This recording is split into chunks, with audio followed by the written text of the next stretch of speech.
Hi, my name is Chris Brennan, and you're listening to the Astrology podcast. Today is Wednesday, July 8th, 2020, starting at 1:30 p.m. in Denver, Colorado, and this is the 262nd episode of the show. In this episode, I'm going to be talking with Kathy Rose and Basil Fearrington about the life and work of the late astrologer Noel Tyl. Hey, welcome to the show, guys. Thanks, Chris. Well, happy to be here. Thank you, Chris, and definitely always happy to be in a intelligent astrology discussion. Yeah, so we've got a lot to talk about. We're going to be talking about Noel Tyl, who was a major astrologer who just passed away last year. He died on December 31st, 2019, on his birthday. He turned 83 years old.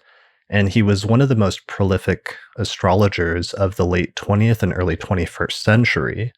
I know back when I was first getting into astrology in the early 2000s, his online forum, his discussion forum on his website was very active, and his books and his teachings through that website were one of my early influences.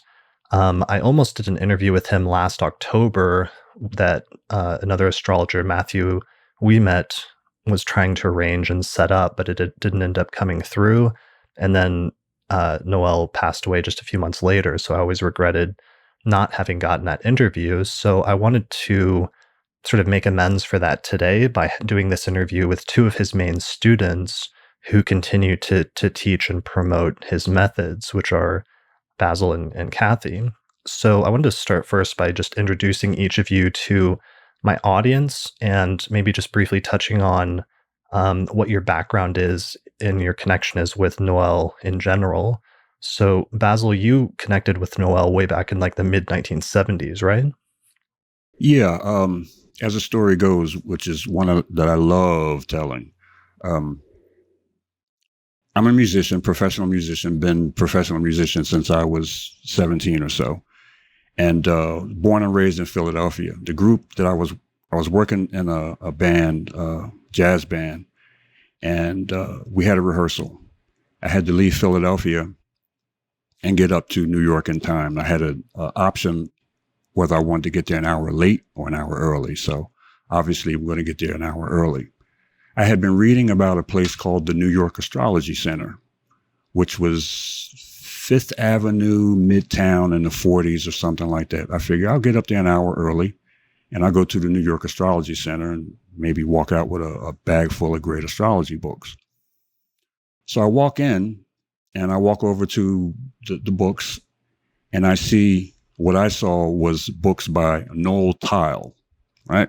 That Okay. was my first. And I'm looking through them and holy cow. And it was his 12-volume series.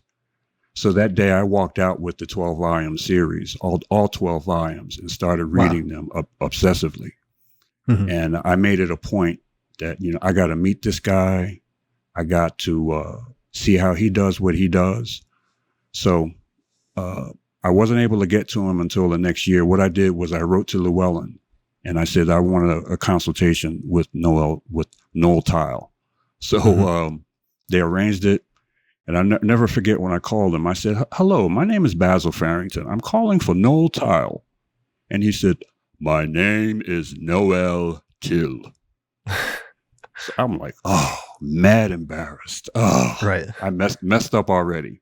But in any case, had a consultation a month later and we hit it off.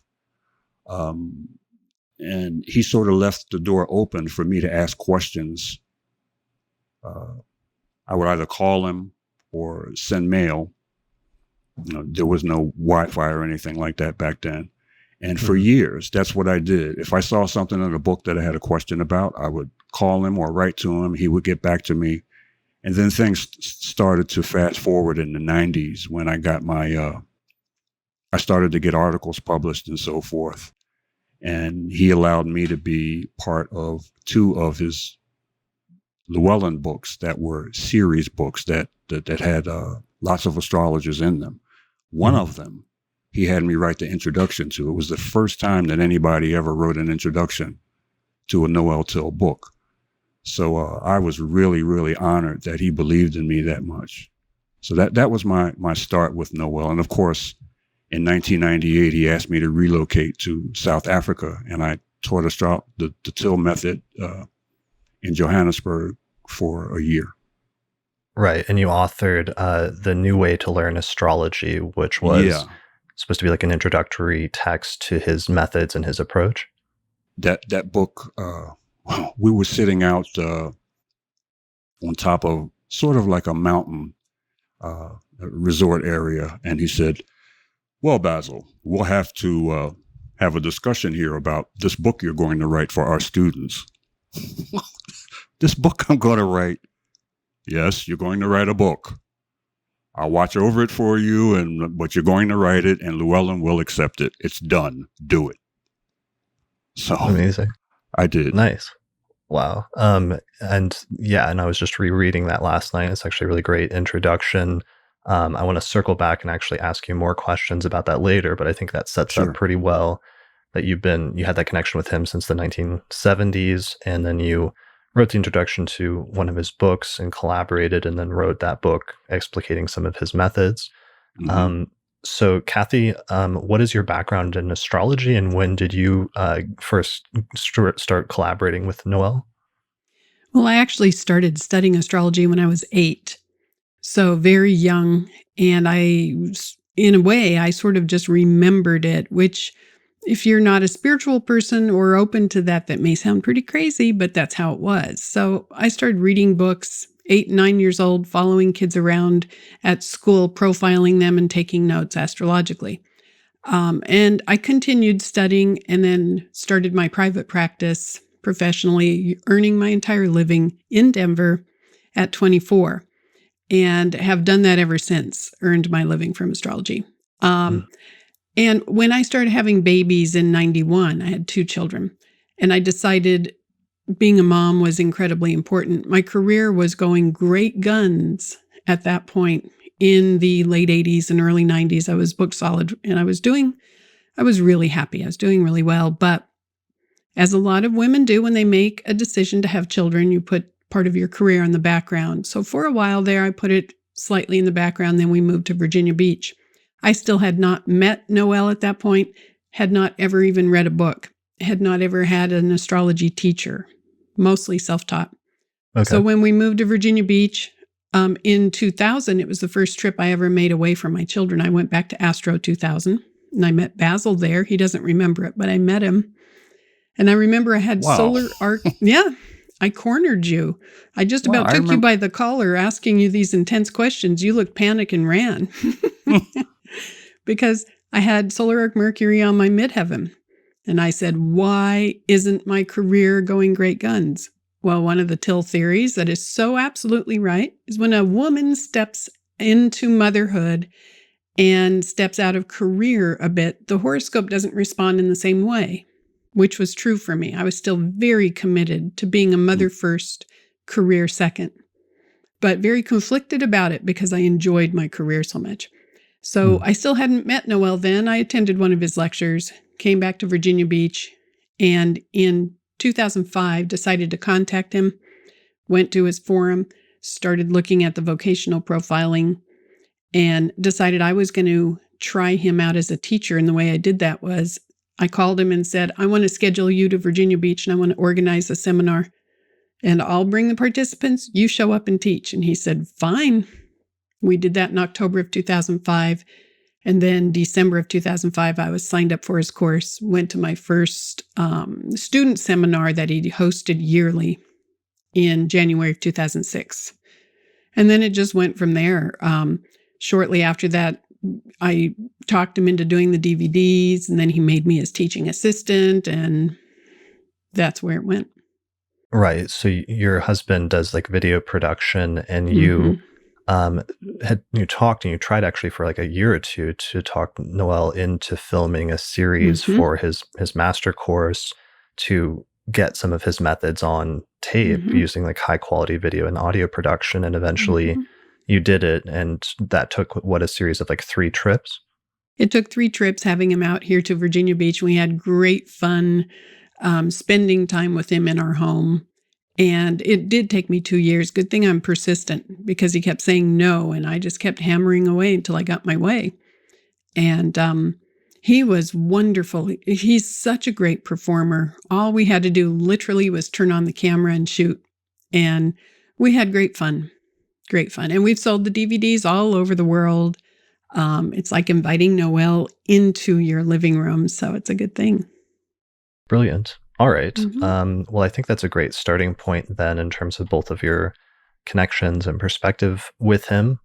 So what I want to do in this discussion, in this episode today, is I want to first start by talking and outlining a bit about Noel's biography and his background in astrology and his life and work. And then I also want to get into, though, his approach to astrology and what makes it distinctive and unique as a modern astrologer and as an approach that was crafted and taught to students in the late 20th and early 21st century.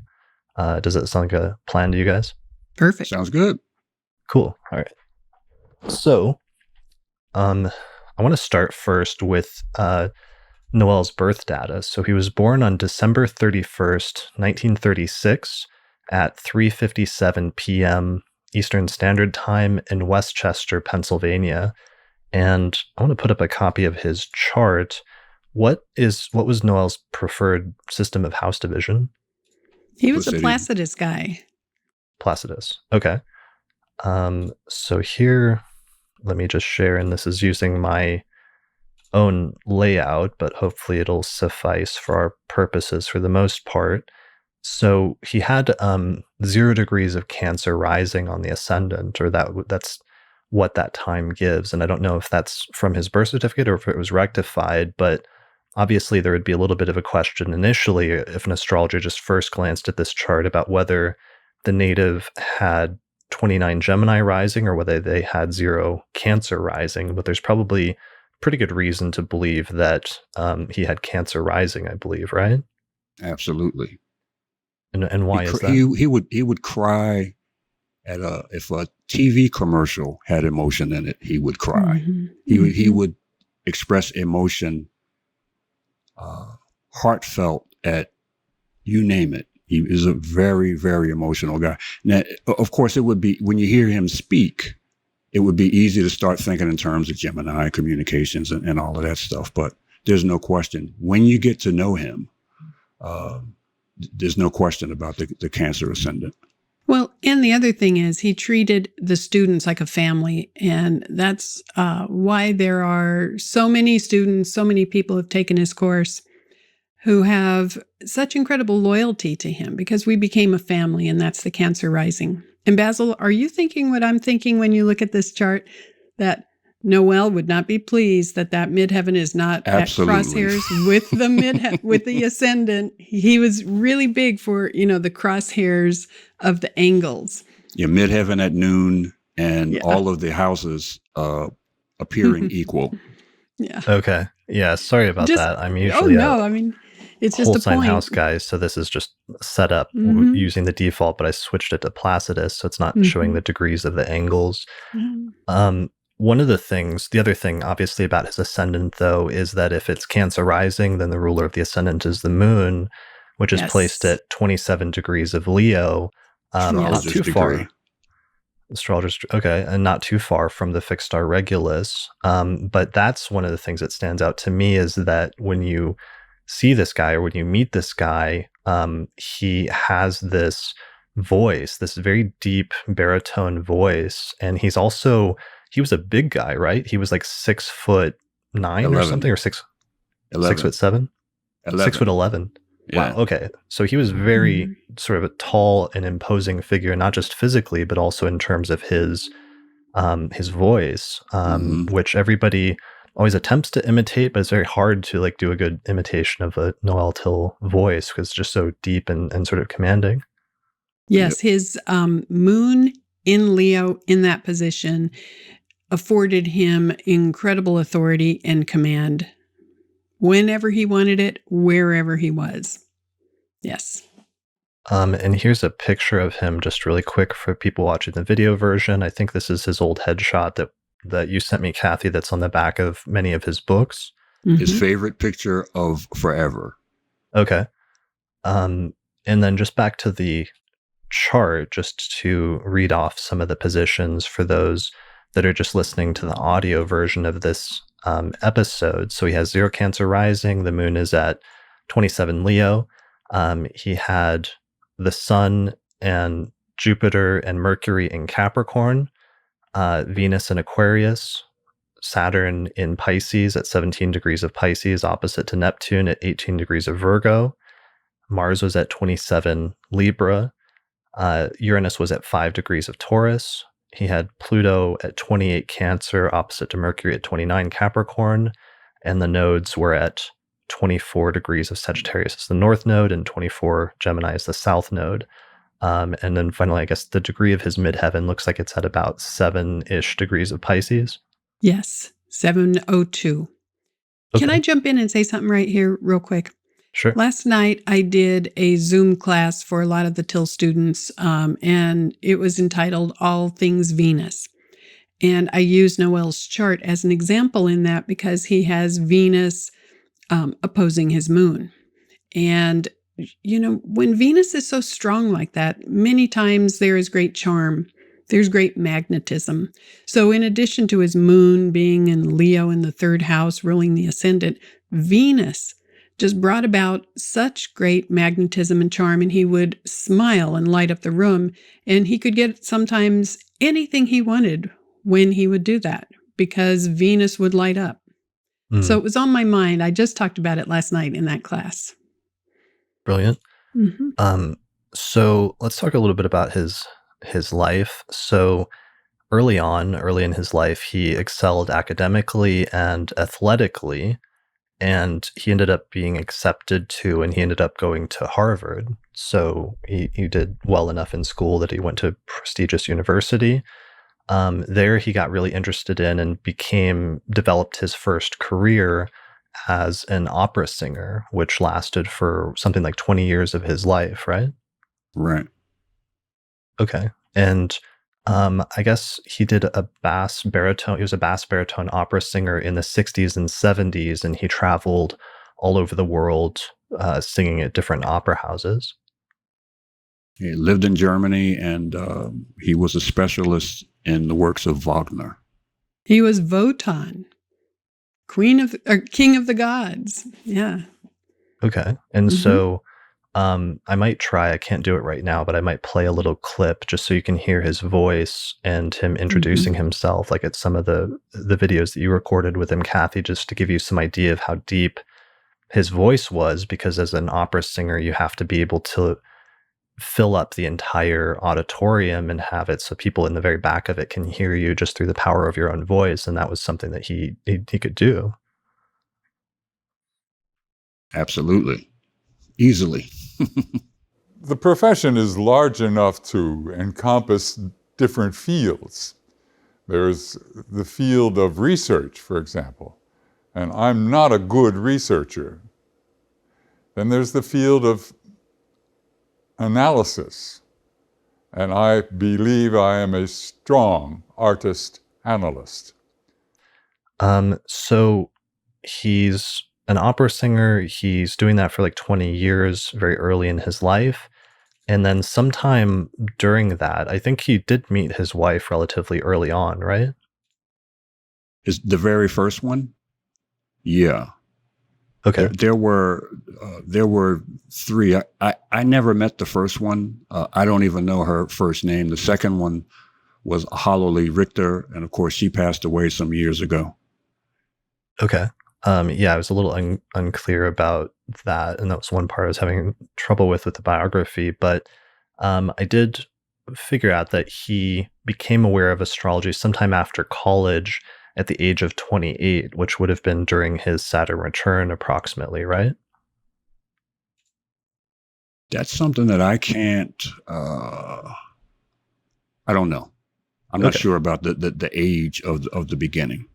Okay. I think I was reading in one interview that he said 28. So it should have been around that time period. And he was living in New York. And in an interview that Kathy has from the DVD series, and this video is up on YouTube, it's like 45 minutes. It's really interesting, talking about his life. It's titled Tyl Unfiltered, A Revealing Conversation with Astrologer Noel Tyl. He tells a story about how he was watching TV at one point and he saw an interviewer named David Suskind who was like dismantling a few astrologers, like 3 or 4 astrologers on TV one day. And he said, despite the sort of poor performance of the astrologers and that they weren't doing a great job defending themselves, he thought there might be something to it and he wanted to find out. So he went right then with his wife to a local occult bookstore in New York City that was run by the famous astrologer named Zoltan Mason. Have you guys heard this story before? Oh, 1,000 Absolutely. times. 1,000 times? Okay. 1,000 times, yes. So this is like a legendary story, and Zoltan Mason himself was a legendary figure because he's been mentioned by a number of astrologers. I remember I did a episode on Robert Zoller, who also passed away just a few months ago, and I did an episode on him and played an old interview I did with him, and he also mentioned going to Zoltan Mason's bookstore in New York City and buying astrology and occult books there. And Zoltan Mason was this Hungarian Slovakian who immigrated to New York City in 1948. And apparently Noel Tyl went there to this bookstore and he sort of engaged Mason in what sounded like a somewhat skeptical discussion initially about astrology, right? Like he kind of was interested, but he was also kind of like challenging him or something like that. Yeah, he just wanted, Noel, I don't know to this day, I don't know whether or not he was joking or not, but as the story goes, he said, oh, Mr. Mason, you don't want me. Mason said something that like, you could be a great astrologer. That's what it was. And Noel said, you just want me to buy a bunch of your books. That's all. And, as the story goes, Zoltan said, I don't see it in you. I see it in your horoscope. Right. He told Noel that he could be a great astrologer. Mm-hmm. Yeah, that sounded like a really impressive encounter where initially it was like Noel was asking him sort of skeptical questions like, what happens? Surely not everybody's birth chart indicates that they'll die if there's a major disaster or something like that. And he's kind of poking him a little bit. And then Mason correctly inferred that Tyl was a Capricorn and that his wife was a Pisces, which was true. And Tyl says he was reasonably impressed and he bought 2 books and then went home and learned how to calculate his birth chart by hand. So this is in like the 1970s. He would have had to at that point. Or actually, it might have been the 1960s. But he later was interested enough and started getting into astrology and went back and set up a consultation with Mason. And he wasn't particularly impressed by the consultation, but he did say that Mason said a few solid things about his life that were reasonably correct. And as the consultation was winding down, Mason said something that stuck with him and that he repeated for the rest of his life, which is he said, you could become a very fine, famous astrologer. You can be a great teacher in astrology. And Tyl says that this is more or less verbatim because he had the recording. And Tyl replies, like you said, Basil, that Mason, you just want me to buy your astrology books or something like that. And Mason replies, no, Noel, I don't see it in you. I see it in your horoscope. And that really stuck with him for some reason. And subsequently, it was actually ironically somewhat true because he subsequently did buy hundreds of books from Mason, and he ended up moving away from New York and going to Germany following his opera career. But there he would have those books even shipped from Mason in New York to Germany, and kept buying books and getting more and more into astrology. So that seems like his initial connection and his initial starting point, that he was just buying astrology books and he ended up being self-taught just through reading these books on his own, which is kind of unique then that he was a self-taught astrologer rather than somebody who had a teacher or a mentor. Exactly. And a lot of those books he bought from Zoltan Mason, I have in my library now because I have Noel's library. And it was just incredible to open it up and see that store stamped on the inside of the books. It's just wonderful. Wow. Yeah, and I've heard like Robert Zoller buying books there. I know Robert Corey had a connection with Zoltan Mason and got into the work of Morinus, John Baptiste Morin as a result of that. And I think I've even heard of like Rob Hand mentioning going to Zoltan Mason's bookstore and buying books there. So it seemed like a pretty important place. And Noel actually tells this funny story in that Tyl Unfiltered video about then, he would move all over the world and all over the country. And then eventually, one day he was in New York doing a book tour, and this must have been in the late 1990s or early 2000s. And he tried to look up the bookstore, but the bookstore was closed and had been closed for many years. And Mason was in his 90s by that point, but Noel was able to track him down and called him up on the phone. And they met up one last time, and they met at Mason's apartment. And when Noel went in, he saw that the shelves were lined with books, and that he had a bunch of Noel's own books on his shelves. Mm-hmm. And when he's telling that story, I think to you, Kathy, he sort of tears up at how moving that was to him, as that's where he got his start. And then seeing the guy that his first astrology reading, the guy that he got his first reading from or consultation from, had all of his books lining his shelves, and they still had that connection after all those years. Full circle. Yes. Yeah. So that's brilliant. And then Mason died, he said, only a year or two later, which would have been in the year 2002. So Noel was self-taught. His first book was titled Astrology as Identity, and that was published in 1973. And one of the things that was interesting, he must have written that while he was in Germany, and he submitted it to Llewellyn, which was a astrology publisher based out of St. Paul, Minnesota. And he tells a story in one interview about how impressed they were when they received the manuscript, that they invited him to come out, and they had some sort of meeting, and they published that book, and it ended up being successful, and it launched a very not just successful career for Noel as an author and writer of more than 30 astrology books by the end of his life, but also a great cooperation between Noel and Llewellyn Publishing, who he published all of his books with. Yes, you have to remember Noel was a Capricorn sun conjunct Jupiter in the 7th house. And not only was he very friendly and outgoing, but he was also very strategic. So he made good friends with Weschke, and they hit it off, and they were best buddies for many, many years.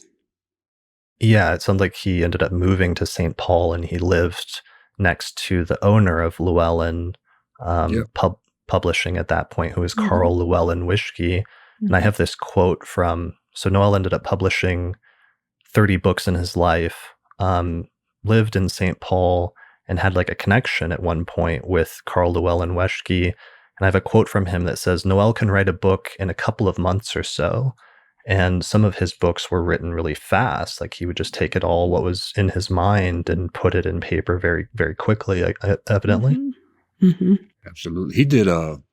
He told me that he did his epic tome, Synthesis and Counseling in Astrology. He described to me 4 or 5 days of getting up, not brushing his teeth, sitting there at the computer, typing. And that book has, 700 pages in it or something. And he did it in less than a week. Wow. It's like a 1,000-page like thick book. Yeah. I think it's more like 1,100 pages. Is it? Okay. I think. I don't know. My microphone is sitting on 2 copies of it right here on my desk, but I'm not going to move it to look. Right. I love that. So he that was his main book, and it's one of his largest books. And yeah, he was reputed to have written it in a week, he said. That's really crazy.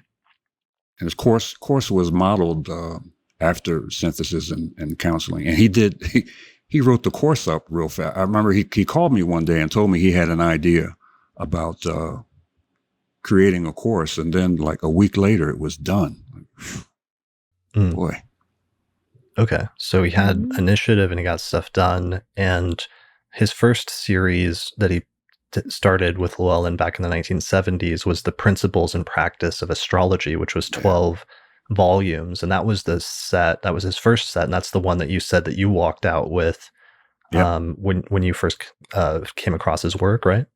Yep, that's it. There was the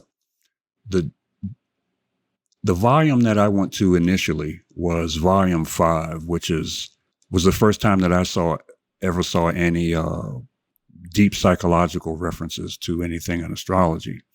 And I have in my horoscope Singleton Mars in the 11th house. All I ever heard from astrologers was, you're going to be contentious with friends and you're going to attract people in the military and all of the standard schlock. And I'm not a contentious person. If you act up with me, I simply turn you into Casper the Ghost. You don't exist anymore. I'm not going to argue. I'm not going to fight or get silly.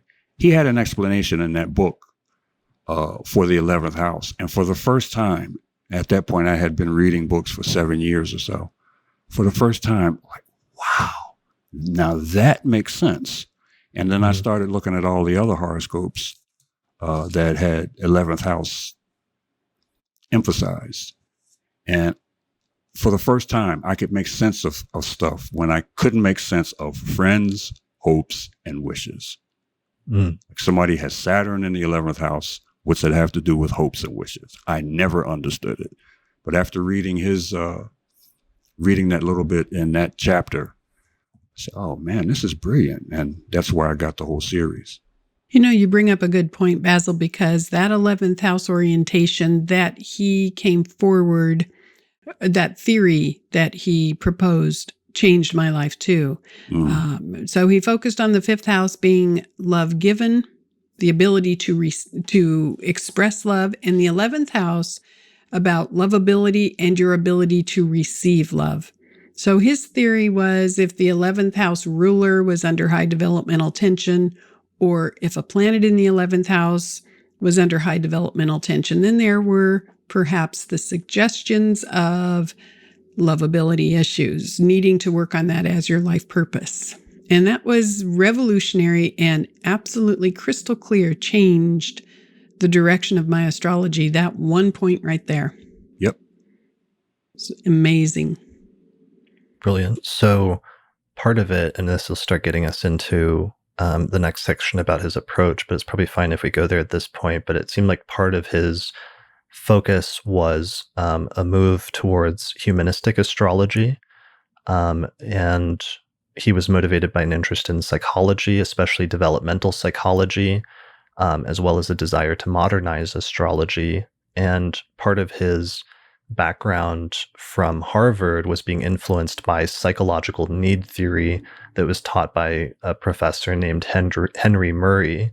But I guess this also goes back to like Laszlo's hierarchy of needs and things like that. But that was sort of a cornerstone, it seemed like, of his psychological approach in some sense, right?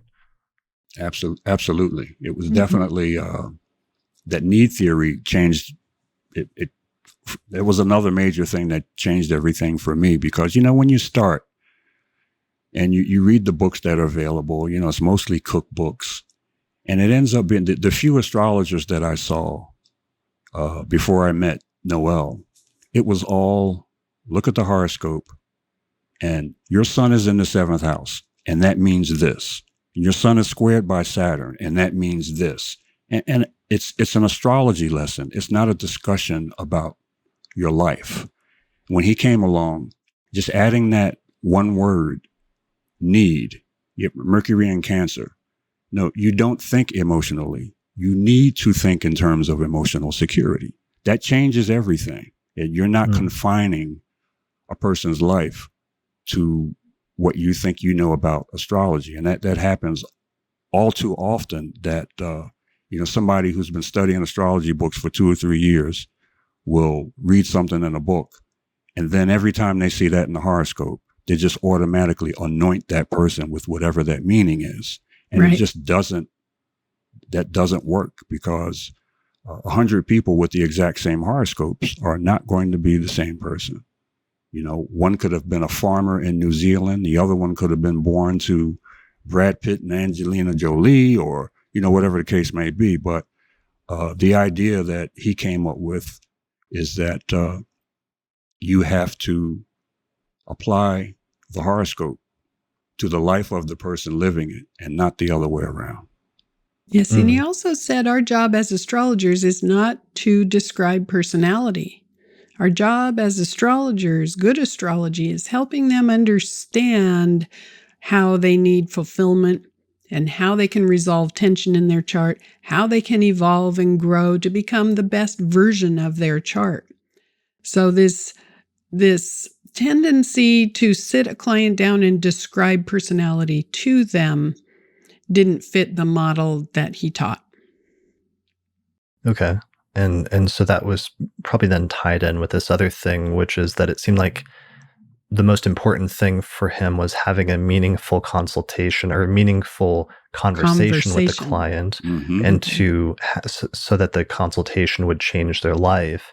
And partially as a result of that, he preferred referring to them as consultations rather than readings. Yes, absolutely. Right. Because a reading infers a one-way conversation, and a consultation is the two people connecting, and the two people, the astrologer learning how the client is living their life.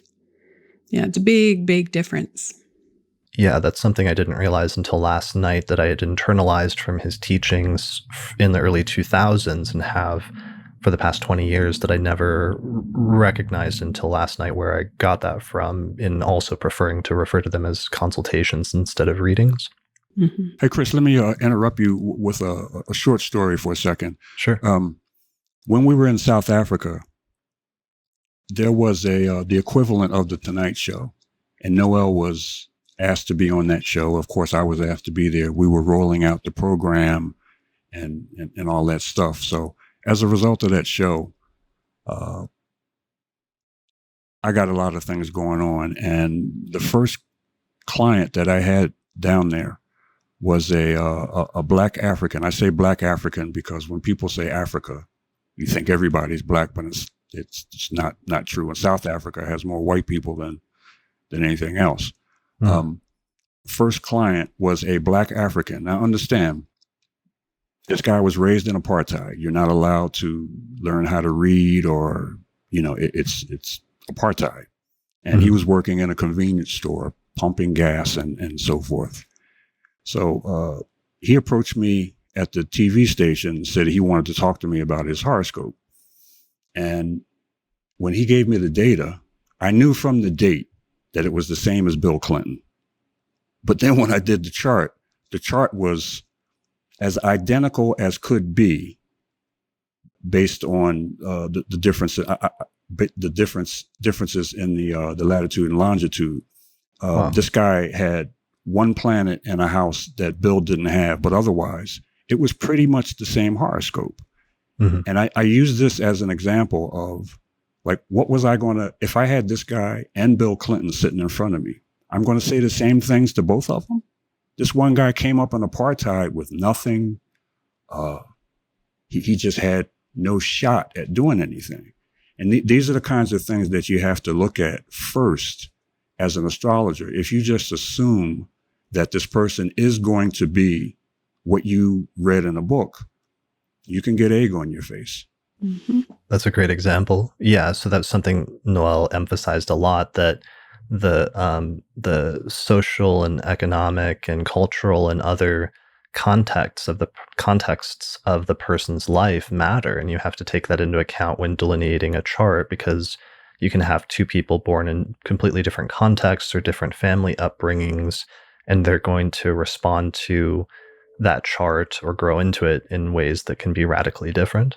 Yes, and Absolutely. It brings up the issue of free will, because you really, you cannot, from looking at the chart, you don't know how they are living their chart until you talk to them, because they do have a role to play in free will in choosing to live it at the highest level or the shadow level. Even with a great early life, even with great parents and everything handed to you, you could still choose to live your life in the shadow level. So you have to connect with the client, in my opinion, yep. to determine how they are living their life. and not assume ahead of time. And that's why the word in the course, the other word that Noel brought forward that really changed things for me. When I sent in my first lesson and, he put red marks all over it and I got a little talking to because I didn't use the word suggest. And boy, did that change my life. So you look at the chart and you say, Mr. Tyl, you have moon opposite Venus in your chart. And this suggests a great deal of charm. This suggests this, that, or the other. And that is a very respectful way to approach the client as opposed to saying, you are this, that, or the other. Yep. So that word suggest is so wonderful. So suggest, the placement suggests something instead of that it means this, this, and this. And then the client confirms it, In a sense, what I tell my students is I chum the water a little bit. Maybe that's not a good example, but, I throw it out there and I let the client tell me how they're living their life so that we can move forward. And then each consultation really is a jam session. I mean, you're prepared, you've done all your calculations, but you're jamming because if you've never spoken to that client, you have to figure out in the first 5 or 10 minutes how they're living their life and then redirect and go from there. And Noel was an expert at that. He had Jupiter Oriental. He was really, really good at living in that moment and redirecting.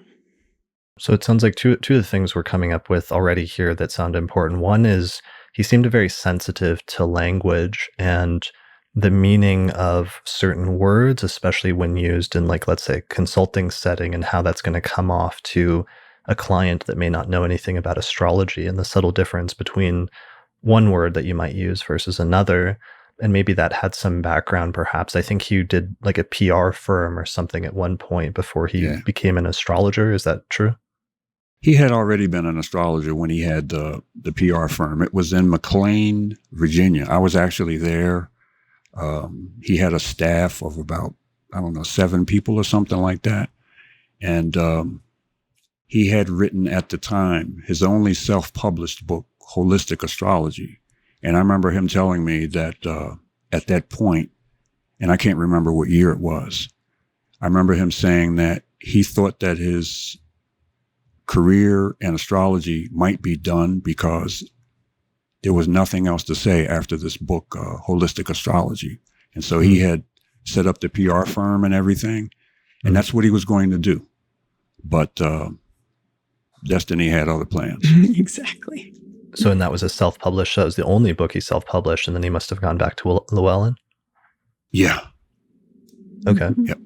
So it but sounds he was very sensitive to words. He was an auditory man, whereas I'm more of a visionary. I get images, I see pictures, I describe in visual terms. He was an auditory man, and the word you used was very important, the precision in words, the tone of your voice. That was his protocol. Right. Yeah. So that seems important. And then the other things that's important is the orientation towards doing consultations and helping clients and helping to change their lives, and different things surrounding that to optimize your effectiveness, not just from a technical standpoint, but also from a standpoint of psychology or of counseling in and of itself. Yes, and Absolutely. He also called himself an artist analyst. Mm-hmm. And that's something he says on the DVDs. We are artist analysts. And I think that's just absolutely beautiful because it describes the creative process in astrology. And Noel really operated very much from the right brain. He was a brilliant, intellectually brilliant man, but he operated very much from the right brain, that creative process. Yeah. Okay. All right. So that's going to take us down into his technical thing, but I just want to wrap up some of the biographical stuff first. So at one point, he began teaching what he called his master's course in astrology, where this was his highest level course that he would teach to students. Do either of you know when he started teaching that approximately? It was, I remember in South Africa receiving the email from him of the election of it. Mm-hmm. And I have that horoscope in my database somewhere. It was in the late 90s. I can't remember the exact year, but he sent me a copy of the election. Mm-hmm. Okay, so late 90s, early 2000s. He was also a founding member and early presiding officer which is their name for like AFAN. president of AFAN, which is the Association for Astrological Networking, which is one of the big astrological organizations in the U.S. Yep. So he was involved in that. He was also involved in organizing the very first United Astrology Conference, or UAC, which took place, I believe, in 1987. Mm-hmm. And then finally, he received the Regulus Award at the United Astrology Conference in 1998 for enhancing professional image. And the Regulus Chris, I have that Regulus Award here. He sent it to me, or it was sent to me after he passed away. Mm-hmm. Yeah, that's actually what the genesis of this episode is. I did an episode with Sam Reynolds last month, and your name came up as like a prominent Black astrologer who'd written a book and was like well known. And then I went and looked at your website just to see what you'd been up to, because it'd been a little while since I looked at your blog, even though I subscribed to it. And I saw that post where his wife had sent you to Noel's Regulus Award. And you had that picture of you and him at that United Astrology Conference in 1998, just showing the sort of connection and how far back that goes between the two of you.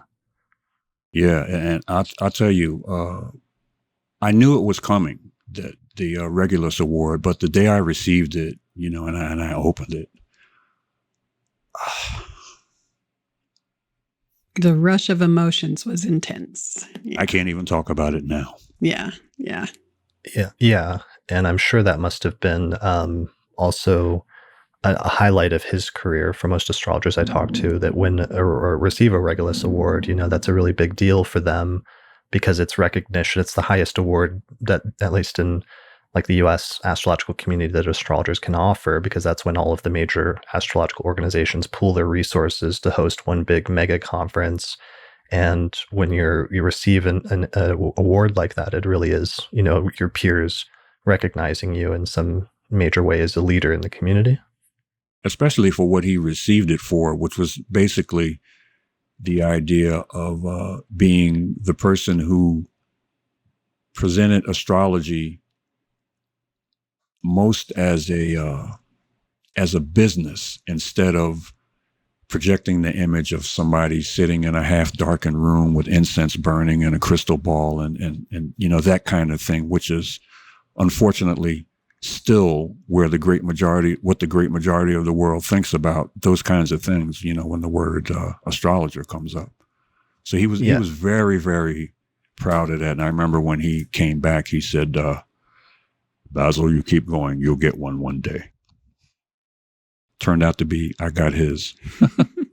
That's brilliant. Yeah, that's a really good point, because that is then probably one of the key or defining things about his astrology, was an attempt to put a more professional spin, whether that happened deliberately or whether it was just a byproduct of who he was as a person, but to put a more professional image on astrology in general.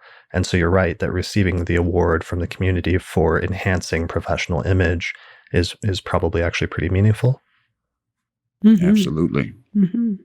Okay, brilliant. So that's what I have in terms of his bio for the most part. I'd like to transition, I think, at this point into talking about his approach to astrology. One of the things I want to start with is who his background influences were as an astrologer.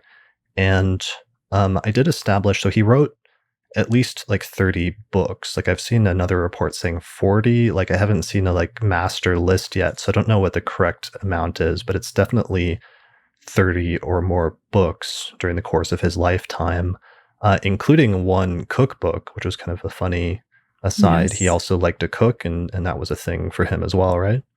Yes. Yeah, he has it. And I think he always said he wrote 35 books. That's what I recall him always saying. I haven't counted them, though. Yeah, Okay. I haven't either. So that means really like next to, he rivals, it's still a little bit below, but almost rivals Dane Rudyard, who was the other most prolific author of the 20th century, as far as I can tell. But Noel Tyl is definitely up there. And if for no other reason, that's one of the reasons why he was so prominent and influential. But one question I had is, who were his primary influences as an astrologer? It seems like Basil, I think in one of your articles you say Mark Edmund Jones and Dane Hmm. Rudyard. It also seems like Reinhold Eberton was a major influence.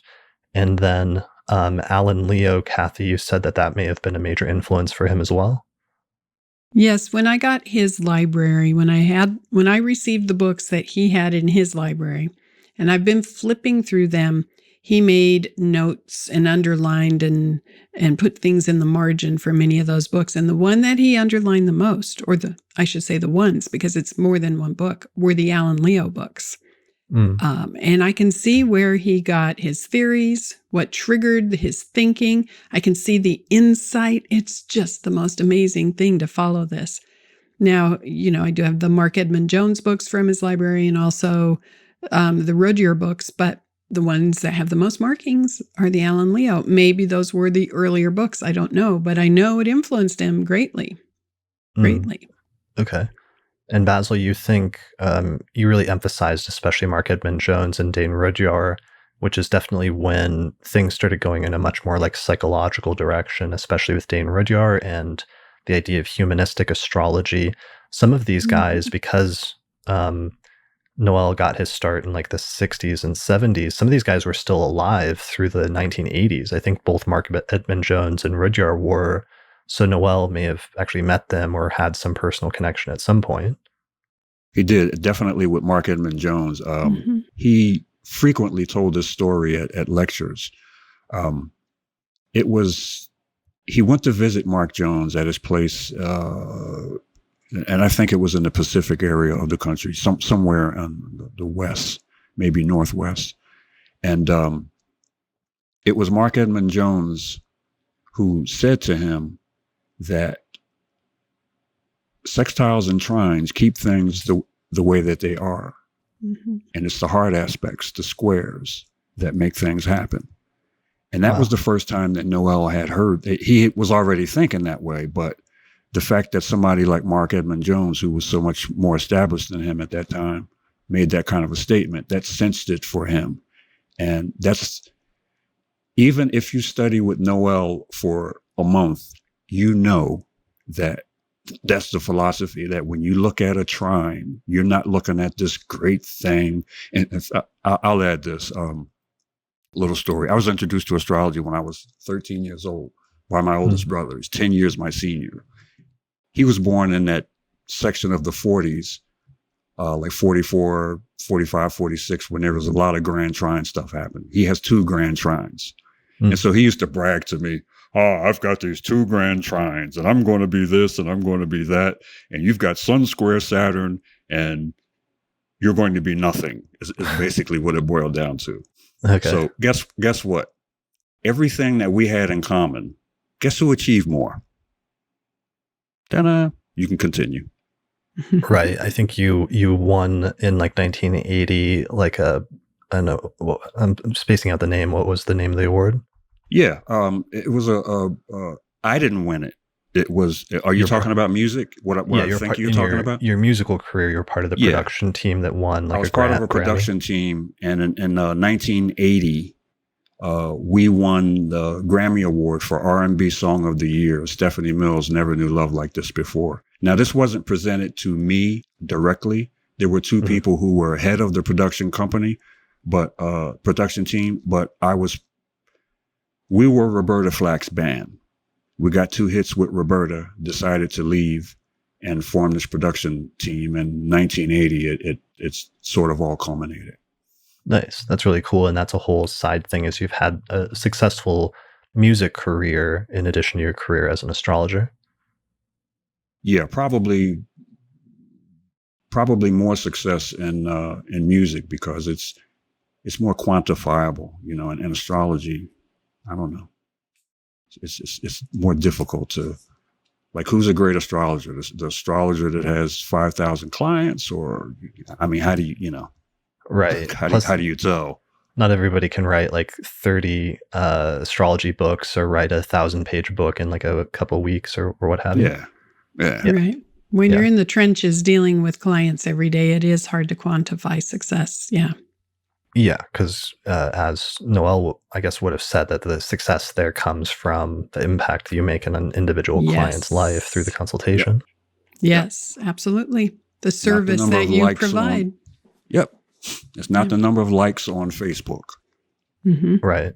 Mm-hmm. So let's see. So he may have had a personal connection with Mark Edmund Jones, and then that aspect thing that you mentioned, Basil, became like a cornerstone of his entire career. That idea that square hard aspects are developmental, and that you end up focusing on those more, and that soft aspects, even um, multiple ones, like a grand trine, can sometimes, because they are not as challenging or developmental from his perspective, that they Well, cannot the always be grand as useful.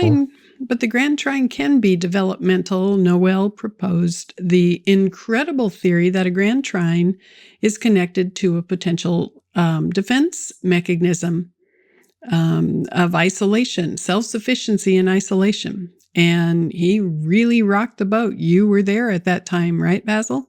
When Yep. he proposed the grand trine can be the self-sufficiency.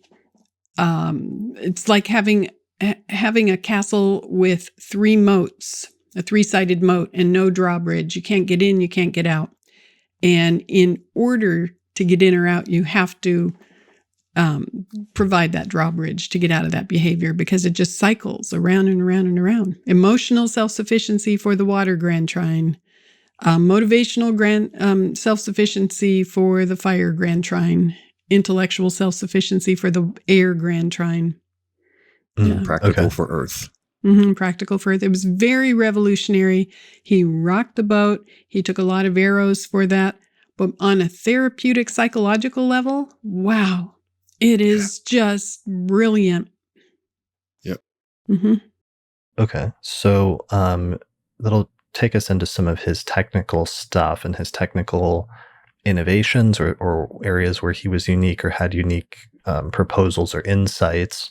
One of the things to start off this session, when I was researching this and trying to remember everything and talking with Matthew Ouimet, is that he was saying that Noel crafted an approach that was both technical and psychological, and that's something that's distinctive about him as an astrologer in the late 20th century, without necessarily having to sacrifice one for the other, where sometimes, especially in the past decade or two, with the revival of older forms of astrology, sometimes psychological astrology is criticized as being as lacking in technical rigor or something like that.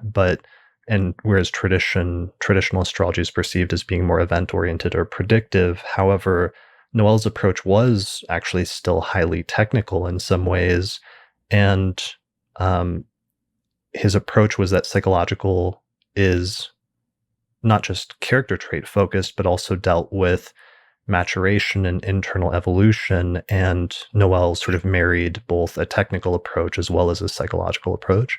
Yes, it's a therapeutic approach, and it involved the right brain, as opposed to just measurement-oriented left brain, intellectual. It married both, yeah. Mm-hmm. Okay. Absolutely. Chris, I'll add to that.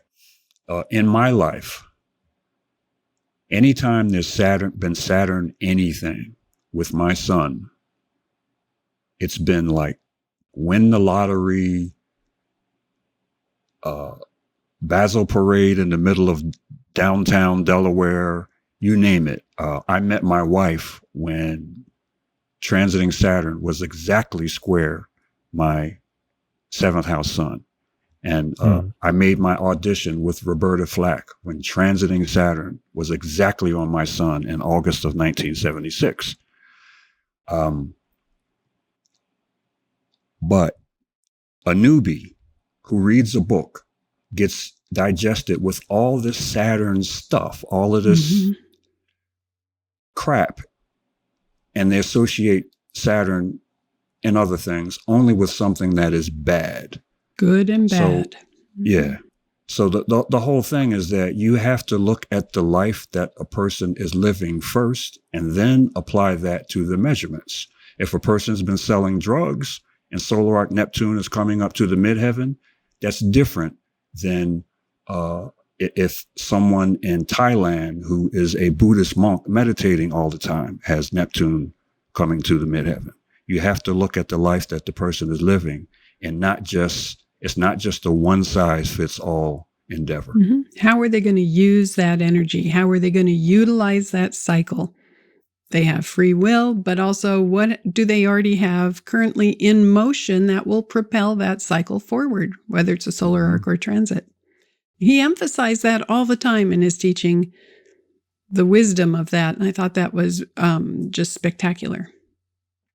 Right. And this might be a good segue into one of his distinctive things was that he had a real strong opposition to the use of the terms benefic and malefic, the traditional terms for the two benefic planets, Venus and Jupiter, and the two malefic planets, Mars and Saturn. And I think in the last time I met him in person, he mentioned this, that he had sort of made it his personal mission to remove those terms from astrology, and to some extent may have been successful, because I know I've talked to an editor at Llewellyn at once years ago who said that there was like a standing policy that those terms were not to be used and were kind of banned from Llewellyn publications for a while. And I kind of wonder if that wasn't partially due to Noel's influence. But part of his approach in describing that was that if Mars and Saturn represent developmental needs, because going back to his developmental need theory and his integration of that psychological approach into astrology, then they shouldn't be labeled as bad, because it's something that's necessary to grow.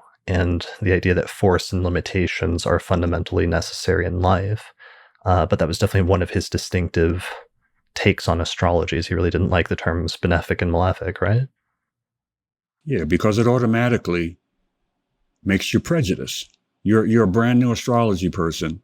You don't know anything about anything. And you read this stuff, and human beings have a tendency to hold on to the things that they learn first. They just do. And no matter what you say, well, if it's not like what I learned first, then you get this opposition. But it is, you sort of have to look at life philosophically. We all have a journey. We all have a path. We all have a necessity to be in this life and grow. And we're going to grow through obstacles. We're going to grow through good things. We're going to grow through a lot of stuff. And so it makes a person, you're naive if you think that you're going to go, that life is a trine. It just doesn't work that way. It's a mixture of things. And so it shouldn't be those malefic things. When I'm teaching students, I use the word times of challenge, as opposed to this is bad. I was part of a Facebook group for about a month, until right about the time you called me for this, Chris, actually. Mm-hmm. And on a daily basis, you saw astrology in its absolute worst, just embarrassing, just stuff. And I took a martyr attitude initially and thought that maybe I could help. But I wasn't able to help, and I got out of it. But yeah, clearly, I'm definitely on that bandwagon of malefic planets are not bad. There's a challenge, life has challenges. You go through school, there's going to be times when a test is challenged. Once you get out of school, you're going to be challenged. And that's what these hard aspects represent, an opportunity to grow. And I find myself over and over again with new students who have been studying for years, who have had anchored into their consciousness things like, if you have Mars Saturn conjunct in your natal chart, you're cruel. And it's an automatic blanket statement. Oh, I see Mars Saturn conjunct in this person's chart, they're cruel. And they diagnose this person as cruel. And they have that anchored in. And not only that example, but anything having to do with a Pluto transit, where it's the self-fulfilling prophecy. If you anchor it in, if you are telling yourself that about that situation, you will surely manifest it. You get to be right because of the self-fulfilling prophecy. I have a lot of people arguing that concept with me to say, hey, if Pluto comes and hits my chart, it is going to be bad, period, end of story. And I said, you get to be right. Maybe it doesn't have to be. Maybe you can change what you are telling yourself about this situation. But that's my personal view. That's how I choose to see it. And there's enough room in astrology in the world for us to see it in all kinds of different ways. And I think maybe we're all right. And it, from the kind of quantum spiritual level, maybe what we energize and how we see the world becomes our reality, and we all get to be right. And Noel sort of embraced that too. Noel embraced a bigger attitude, saying he knows what he believed, but he said there's space for all techniques because everybody uses a different tool. And I liked that about him because I don't like limiting that there's only one way to see something. So I respected that about him very much. Yeah, he seemed to have his own technical approach, but also sometimes was open to other ideas. I mean, certain ones he certainly had a stronger view on, especially when it came to benefic and malefic, and that being something detrimental to especially a consulting setting and rejecting it for that reason. But other things, technically speaking, he would just say, this is what works for me. And it seems like he would let people do what they were going to do to some extent otherwise. Well, and I also got to know him in his older years. So I really started connecting with him in 2005 and after. And, as you get older, your attitude changes, you soften a little bit. Basil knew him in the early years where he was just gung-ho, really developing, skyrocketing up, right? Right. So we knew him in different phases. I got him in the more mellow stage. Was he more ardent or aggressive in promoting his theories or something in the 70s or 80s, as far as you know, Basil? He was never really, he would always talk about the fact that he has Mars in Libra and he can see both sides of an issue kind of a thing. So he was never, that was one reason why AFAN chose him to be a presiding officer, because he would say it all the time. I can see both sides of an issue. So, he was not the kind of person to just throw stuff in your face, but he just made it clear about where he was coming from. If somebody asked him, he would lay it on him, but he always gave people the respect for what they were doing. But it was never like, this is the only way and my way, or, Right. that kind of deal. But we have to remember in those early years, he came out with so many new theories. The grand trine theory, for example. You haven't gotten to it yet. I'm sure you're going to talk about the Saturn retrograde theory, the hemisphere emphasis theory, the fact that he called unaspected planets Peregrine planets. I know you're going to talk about all this, but he came out with these new theories, pioneered new ideas, and took a lot of arrows in the beginning. When you shake things up and you come up with something new. So I didn't know him in that phase, but naturally when a person is in that phase, you are more assertive because you have to be, because you're having reaction. I got him afterwards when people had already started accepting that, and that's when I became friends with him and started working with him. Yeah, there's a big difference between when you're the up-and-coming, the young upstart, and you're putting forward new ideas based on your own reflections and insights, and that in some instances those are new or unique or go against the grain of the established tradition, and you're kind of like an outsider, versus once you've been around for a few decades and the tradition has and your peers become the people who are the mainstream at that point, and your views become more part of the mainstream. It's not as you're not fighting against anybody because you've sort of won at that point in some sense. Yeah. Yeah. So I was reading this interview that I found on the Internet Archive. It was an interview he did with the Meta Arts website. Oh, yeah. I was in that too. Okay. So he says he was living in Europe. This is in the 1970s, I guess. And he was brought to Seattle to sing at the opera there. And he found a local bookshop and connected in Seattle, which was not the Astrology at All bookshop, I don't believe, but he connected with an astrologer named Dorothy Hughes, who was a retired president of the AFA. And through her, he ended up impressing her with some discussion they had, and through her and that connection ended up speaking at an AFA conference. And he said at his first presentation, he only had like 12 people there during his first presentation, but then it went well enough that he had maybe 80 people show up at the next lecture. And then finally, he says he had 270 to 300 at the next one.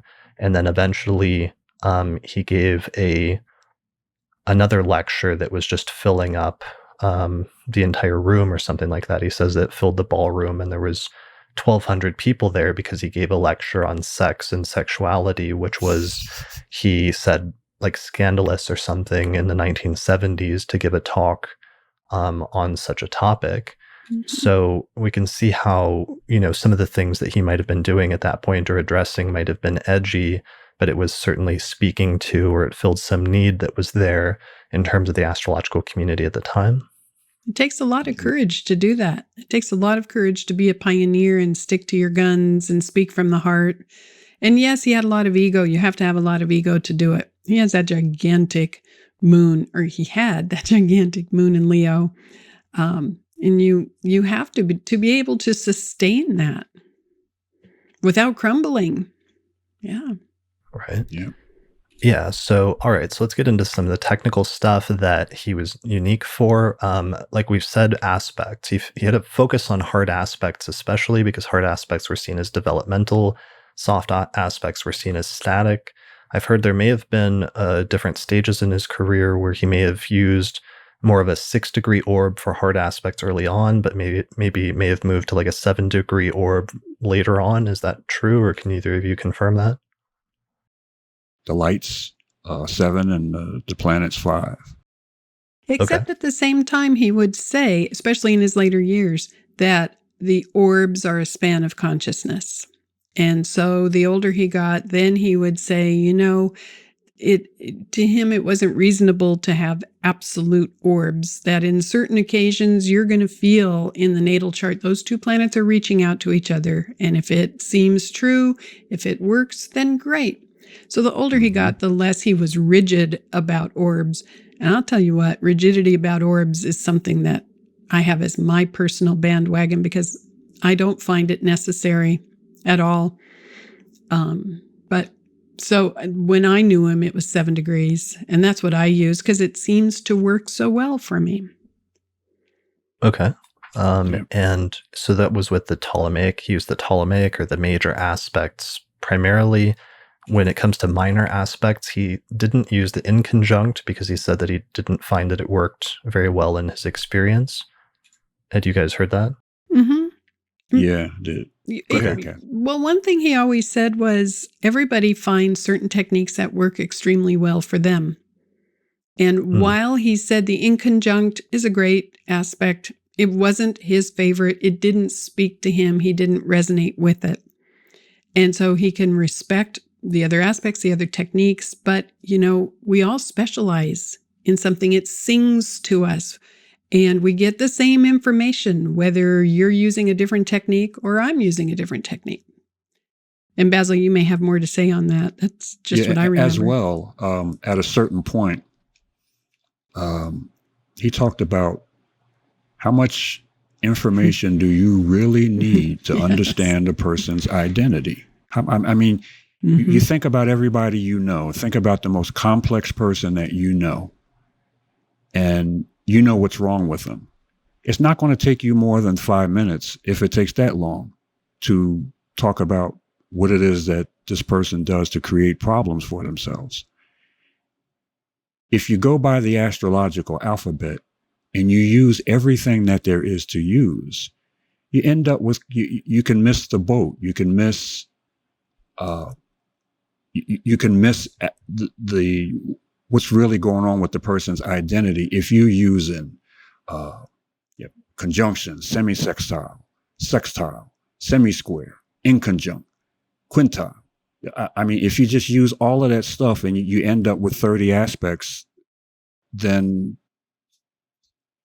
it dilutes things. And so how many measurements do you need, right? Wasn't there the thing in Germany how many where they wanted, you look in the software that we all have and you can do like all kinds of stuff, like a million different ways, but are people that complex? I really don't think so. So he got towards the latter part of the second part of his career, I would say, he got to the point where it was like, I'm only going to use what's necessary and not use a semi-sextile, not use a semi-square, because it's just too much. Even with midpoints, he preferred to use a 45-degree sort instead of 90, because for his eyes, 45 brought in, that it brings in that semi-square and the sesquiquadrate. It brought in too many contacts for him.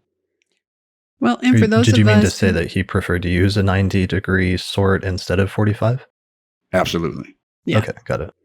And for those of us who learned astrology doing the chart by hand, like I did, doing the actual math, doing the interpolation, when you have to calculate all the aspects by hand, you come to a very quick conclusion that I only want to calculate what's important and what works. You don't have the computer and you don't press a button and you don't get the list of 25,000 measurements, which can take up space in your brain and lead you to never making a conclusion.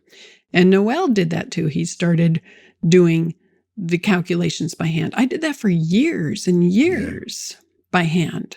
Mm-hmm. And so I value simplicity. I take the machete and I just, the spiritual astrological machete, and I cut out extraneous things that slow me up and that take too much time. And I try to get to the essentials. And Noel was a big proponent of that. It's why I studied with him. I resonated with that part of him. Sure. So that being said, he did develop a special interest in two minor aspects. One of them is the quintile, which is 72 degrees, and the other is the quindecile, which is 165 degrees, right? Quindecile. Remember Noel with the big rolling R's, rolling his R's in the big voice. He said, I know the British are going to mangle this word. It's the quindecile. And if we didn't say that word correctly, we were in big trouble. Just like if you abbreviated Sagittarius, you would get in trouble. Never say Sag. Sagittarius is a beautiful word, but it's quindecile and quintile. Right. He preferred to put like an Italian pronunciation on the term or something like that. He was an opera star. He was an opera star. He was a dramatic speaker. Yes. And the quindecile is a really interesting aspect. I had a conversation with Susan Miller at the NCGR conference in Baltimore. And we were sitting in the lobby and she goes, that darn Noel, he just made up aspects. And I said, what are you talking about? She said, that crazy one, the 165-degree one, that's not a real aspect. I said, I beg to differ.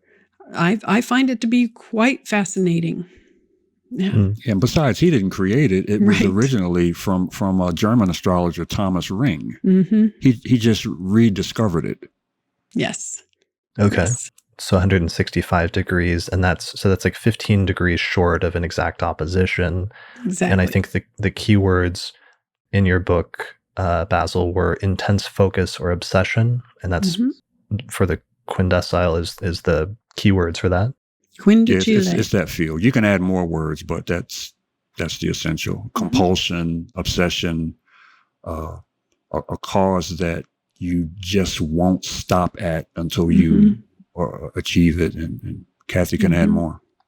No, that's exactly it. Quite necessary focus. The need press is very strong with the quindecile. I don't know if I can get on board with calling it quindecile. It sounds like something that was on my burrito yesterday or something like that. The quindecile. Quindecile. What were the keywords for a quintile, which is 72 degrees? Creativity.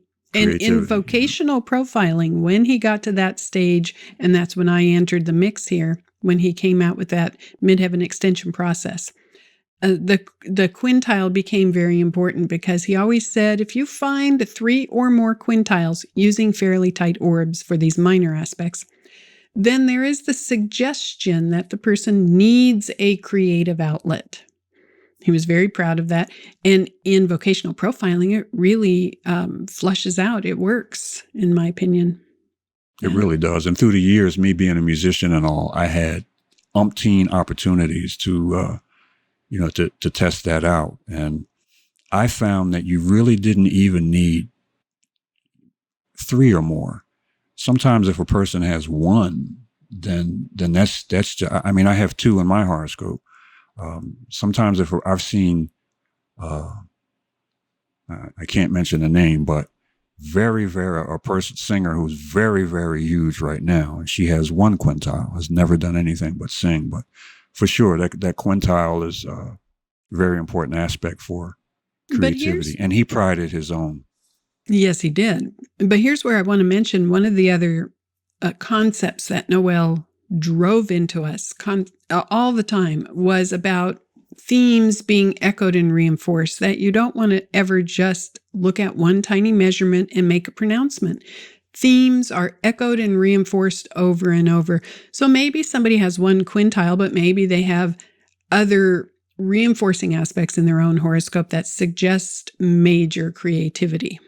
Yeah. Getting to that core theme quickly and finding that process is what it was all about for him. Okay. And when you mentioned a tight orb for minor aspects, we're talking about 2 degrees or so? Or 1 degree? I use, for quindicile, I use 2 degrees. And for quintile, it's about 2, give or take. Yeah. What do you use, Basil? It's pretty much the same. Sometimes, like you were saying earlier about the span of consciousness. I mean, if you meet somebody, they're a virtuoso musician or barber or whatever the case may be, they're obviously using their lives creatively. And the orb is 3 degrees. Well, then that person has a quintile. Exactly. You don't just, it's not a concrete rule. You know, sometimes when it makes sense, you stretch things. The idea of limiting it is to keep you from having so much vegetable soup to digest in your analysis. Again, I want to say artist analyst. We are artist analysts, which is very different than people who measure with a ruler, or measure the aspects in a rigid way. Artist analyst allows the creativity of the right brain to come through. And that's very important for me. I have Neptune very strong in my chart, and that artist analyst concept sings to my soul. Right. And all right, so that's minor aspects. So that's a good transition at this point to move into aspect patterns, which is another thing that he seemed to emphasize, perhaps drawing on, I know Mark Edmund Jones was really a major pioneer of that in early 20th century astrology. So perhaps getting it from there. He seems to emphasize the grand trine, the T-square, and the grand square, as well as other things that might be labeled as aspect patterns that involved quadrant or hemisphere emphasis.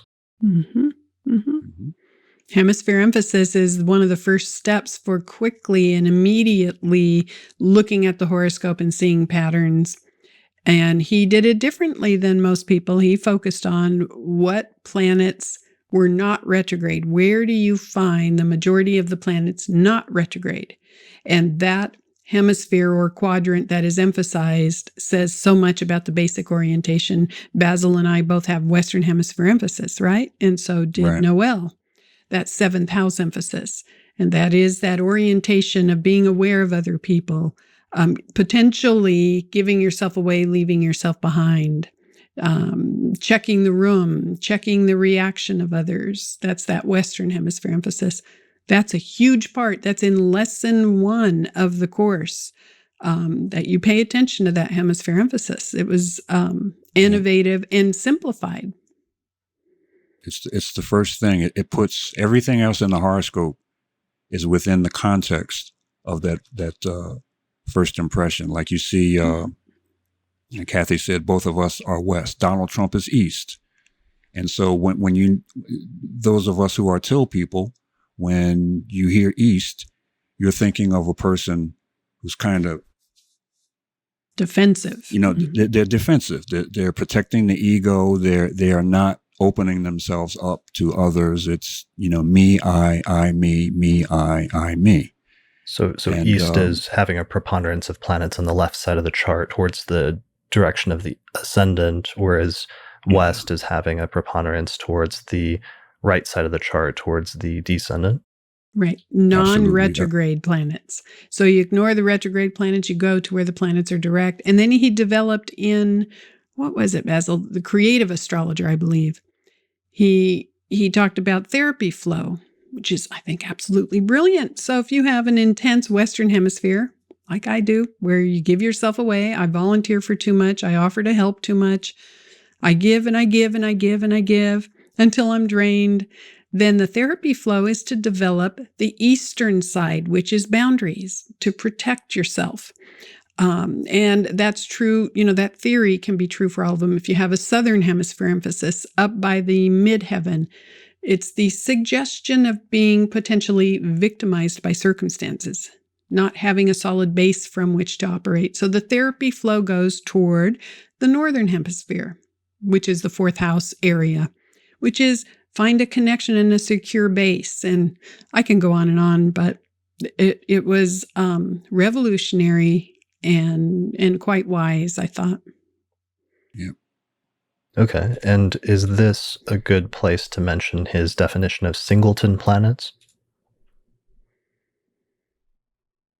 Go for it, Basil. What is a singleton planet in Noel's it's a planet. approach? His definition didn't differ much from tradition. It's a planet alone in a hemisphere by itself. Okay. And you look at that planet, the house that it's in, the house that it rules, and those things, if they aren't emphasized, they need to be emphasized. I have a singleton Mars. It rules the third house. I have Mercury exactly trine to the midheaven. It starts to build the profile of a person who, should communicate, needs to write, and that kind of thing. So, that's basically what he said, was that you look at that planet that's in a hemisphere by itself, and you go from there. Do you share your chart data, Basil? I have no issue. I mean, I got surprised the other night. I was looking for Angela Bassett's data, not in Astro Data Bank, but in Astro Theme. Okay. And when I typed in BAS, my name came up. Right. So, oh wow. Okay. But yeah, I do. It's August 1st, 1954 at 7:31 p.m. Eastern Daylight Time, Philadelphia. In Philly. Do you mind if I put it up on the screen? No issue at all. Okay. You're from Philly. Do you still live in Philly? I live in Bear, Delaware. Delaware. Okay. So there's your chart. What planet were you saying was a singleton? Mars. Mm-hmm. Mars. Okay, got it. So all of your planets are, so you have what, 27-ish Capricorn rising? And I don't want to know what degree Pluto is in right now. I don't look at my horoscope. I don't want to know. We won't talk about it. Let's just say it's in Pisces or something. So you have all of your planets. The MC is up at like 20 Scorpio, and the IC is down at 20 Taurus, and all of your planets are over on the right side of the degree of the MC-IC axis, except for Mars, which is over at 25 degrees of Sagittarius. Right. So then Mars would be the singleton planet in your chart? Yes. Got it. Okay. And so is the singleton planet, does it take over, or did I read that correctly? Or what is the sort of core interpretation of a singleton planet? It emphasizes things. It leads development. For me, in Noel's definition of the 11th house, the love that you hope to receive. And if you look at Mars as the application of energy, I realized after meeting Noel and studying that a whole lot of what I did was, and especially being involved in music, is for the purpose of receiving love and attention. And it's not actually love when people clap, but it gives you the feeling of being appreciated. And every endeavor that I've ever been involved in has been something where I can receive applause. And so that Mars in the 11th, the need to be loved a certain way is very, very, has been very, very important to me. But the definition is that it can lead behavior in terms of the house that it's in and the house that it rules. Okay, got it. And then I meant to ask Kathy, do you share your chart? You're seeing a Scorpio look on my face, aren't you? It's totally fine if you don't want to. No, I it's always, fine. It's okay. fine. November 21st, 58, 4:29 p.m., Denver. Yeah. Denver, that's a good place to be born. Yes. Let's see. So do you mind if I put it up? And No, that's fine. Okay. It's fine. You can decline. I've had it in articles before in the Mountain Astrologer, so it's out there. Okay. I am who I am. It doesn't matter. So you have 28 Taurus rising? 27 Taurus rising, Algol. Mm-hmm. Okay. And do you have any Singleton planets? It doesn't look like you do. It's more distributed? Right. Okay. And my midheaven, if it were straight up and down, would please me, but okay, I'm not sorry. getting on your case on that. It's like I'm going to tilt my head. Right. So let's see. So getting back to aspect patterns. So we've talked about hemisphere emphasis. He also used the grand trine. We did mention that once briefly earlier. Is there anything else we need to say about that in terms of his distinctive approach? Because it did seem like even though there was a caveat to that, he still did have a distinct approach that he introduced relatively early on, that it may not be the best thing ever because it may lack developmental tension or something like that. Well, it tends to lead to isolation. That grand trine, you can't get in, you can't get out. That self-sufficiency often results in isolating yourself in relationships. And so when you are talking to somebody with a grand trine, it's something I bring up. That self-sufficiency. Also, easy self-contentment.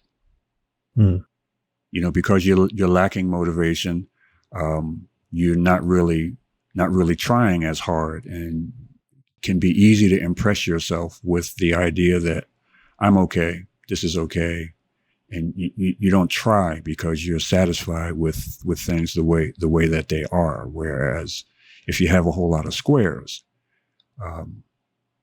it's just not that way. Well, you can say examples too. Somebody with a grand trine in water, there's the tendency or the suggestion of self-sufficiency emotionally, as if you don't want to open up because you don't want to be hurt again. Or self-sufficiency in an air grand trine. Don't tell me how to think. I'll figure it out myself. It sometimes can manifest as not being able to receive help, not wanting to open up to help, because you're just doing it yourself. And sometimes it's problematic, sometimes it's not. Depends on how the person has lived that. But you want to check it out. You want to ask about it. I've had many clients who just talking about the grand trine and suggesting to them, maybe you need to create a moat to get you out of that castle in which you are so isolated. And sometimes that's been the biggest therapeutic breakthrough for them. It's amazing how sometimes that helps tremendously. And Chris, what we didn't mention before was that when there is a planet that is in opposition or square to a point in the grand trine, that is a potential release point for all that defensiveness and self-sufficiency and all that stuff. So say, for example, a person has a grand trine and you have Venus is in the first house and Jupiter shows up in opposition to that Venus in the seventh house. Well, then you're looking at relationships as a way into and out of that person's tendency to be self-sufficient and closed off. But it is important to determine, is it problematic? Because it's not an assumption that it will always be problematic. Again, that goes back to, you don't want to presume something is bad.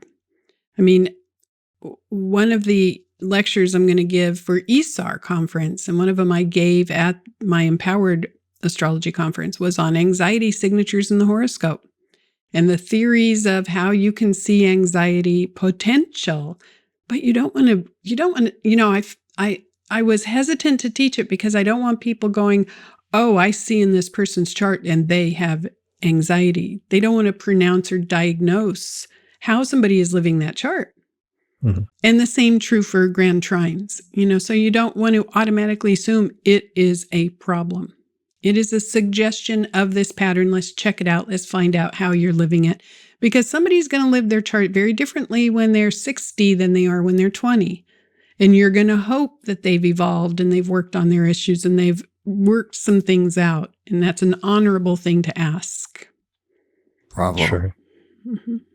So then that's a good transition point to the other two major aspect patterns that he did recognize, which were the T-square and the grand square. What are some quick interpretive tips for those using Noel's approach, or how did he conceptualize them? Early on in my studies, T-square was, I didn't know what to do. The thing that Noel did that really cooled things out for me was just explaining how to analyze it. And you analyze the opposition axis first, and you give it the energy of the planet that's squaring. So I always like to do Venus Mars because it's sexual, and people can easily relate to sex. So if you got Venus in opposition to Mars, let's just call it passion. Okay. The person has Saturn making the T, the square to both planets. Well, then there's a suggestion that there's some kind of control factor on that person's sexual thing, their passionate thing. If it's Jupiter, then, there's a suggestion that it's expansive, that it's rewarding and all that kind of stuff. So that's basically how he helped me a whole lot is just understanding how to analyze the T-square, because prior to that, I don't know what I was doing, but it didn't allow me to come up with with anything effective in communicating what a T-square was about. But I think if you step back and look at holistically, it also points the way to where there is tension in the chart. And my philosophy is if there's tension in the chart in that area, you're going to strive. You're going to work really hard to relieve that tension, to release it, to learn. It's like having a blister in your shoe. It's like I did a hike in the Grand Canyon for 12 miles and I got a blister from my hiking boots and I had to go 12 miles with that blister. And the first thing I did when I got to the top of the Grand Canyon was take the damn boot off, and I wanted to throw it in the canyon. Well, that's like how you feel when you have a T-square. It's tension, it's irritating, it's annoying, and your soul, in my opinion, is going to try to resolve or heal that tension. So it points the way to a lot of life purpose issues. It points the way to where there will be growth right off the bat. Okay. And he referred to it as a reservoir of energy. Yes. Yes. Okay. So I think that is a good transition point into another section, which is the houses. So we already established, you guys said he used Placidus was his default system of house division, right? Yep. Mm-hmm. Okay. And it seems like he didn't dismiss all of the traditional house meanings, but he did focus on what was psychologically and behaviorally important about the houses. So a good one is perhaps to start with is the second house, and his take on the second house as how you view yourself as a resource, and focusing on notions of self-worth and self-esteem when it comes to the second house. Is that more or less correct? Mm-hmm. Absolutely. Yeah. That was a huge one. And I've got a booklet coming out towards the end of the year titled The Second House is More Than Money. Mm. And in it, I've got, for reference purposes, so far, 150 horoscopes of very, very well-known wealthy people. I even have Bezos's chart. And what you're taught in astrology is to look at the second house, look at the condition of the second house, for your financial potential. Every single one of these horoscopes has, by traditional standards, horrible, bad second houses. Off the top of my head, I can think of one. Oprah Winfrey. She has a Sun-Venus conjunction in the second house, squared by Saturn. She has Mercury in the second house, opposed by fifth. show that chart to somebody who's been reading astrology books for 3 or 4 years and they have no client experience, they're going to say poverty and this, that, and the other. As well, he would use this example. You're going to talk to a Tibetan monk who sits around and meditates all day. If that Tibetan monk has 12 planets in the second house, you're going to talk to them about money? It doesn't work. But everybody has something to say about how they feel about themselves in terms of self-worth and value. No matter what your status is in life, you feel a certain way about yourself. And we begin to uncover that in the second house. But, that doesn't discount the second house with money and value and all the traditional meanings of the second. It just says you're looking through a different lens. When you are looking through the psychological lens, then you can look at the self-house or second house perhaps as self-worth. When you are looking through the mundane lens, then you're going to view it differently. Yeah. Sure. But his orientation was more about psychological and like need and things like that. Mm-hmm. All right. So that's a good touching on the second house. What are some of the other houses that he touched on that he gave sort of a unique spin or more of a psychological spin on that stand out to each of you that were distinctive in terms of Noel's approach? Go ahead, Kath.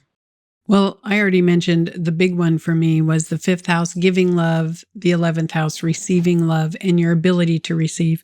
Primarily my clients, because I do astrology full time. This is how I earn my living. This is how I pay all my bills, mostly consultations with some teaching thrown in. And the majority of clients I have are women. And again and again and again, when I'm seeing 11th house issues, it is, are you able to receive?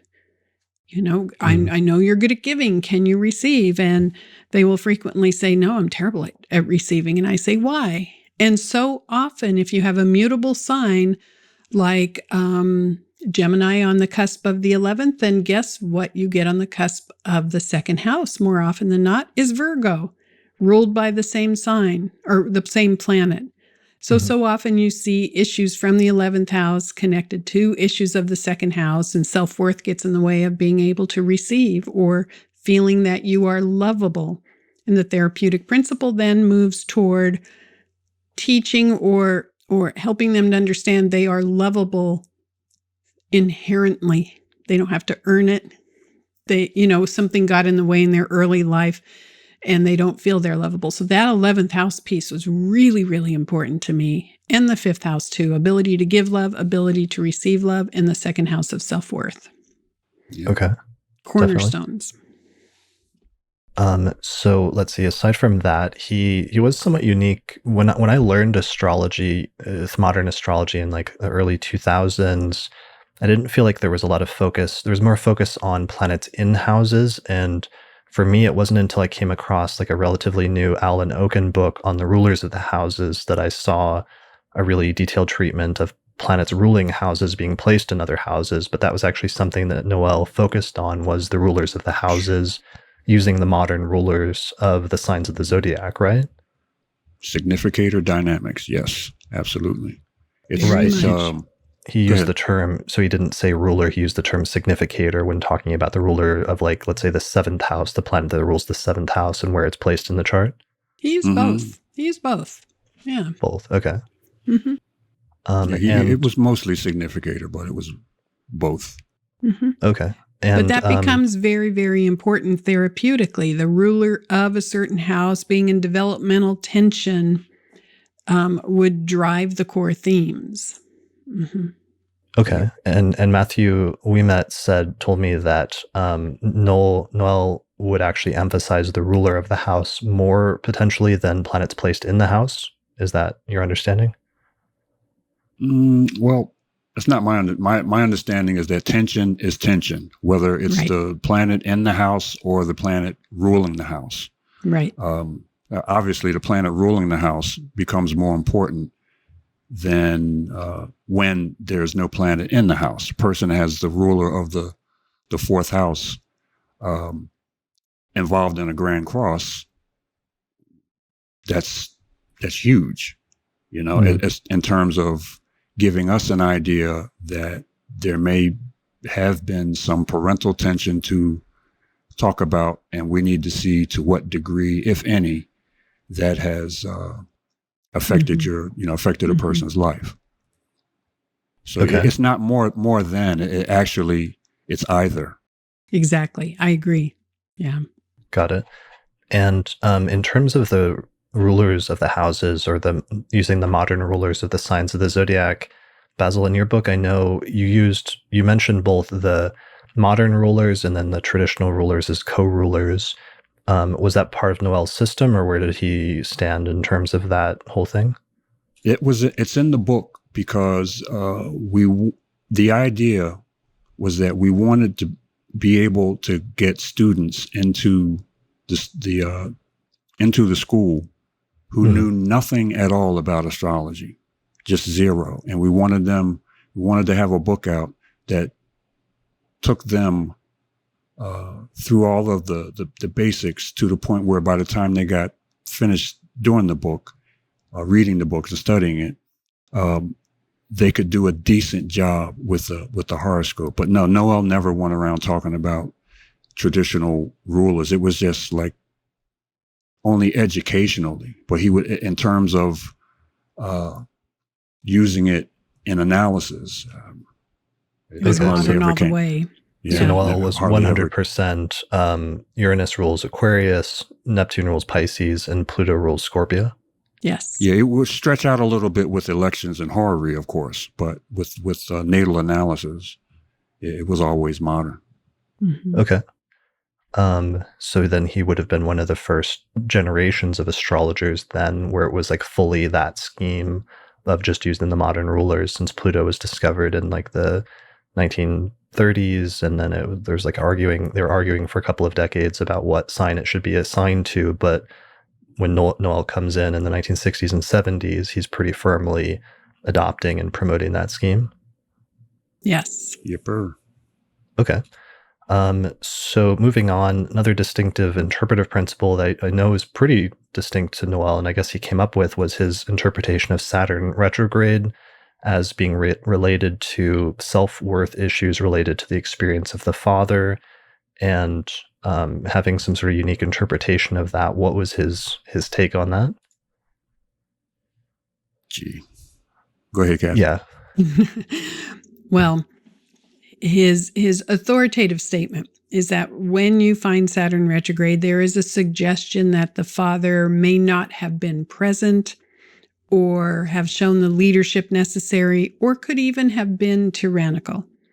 Now, I modify it slightly, and I'm not a person who adheres to any rules hard and fast about anything. I have way too much Uranus in my chart to do that. So I'm a rebel. I'm a maverick.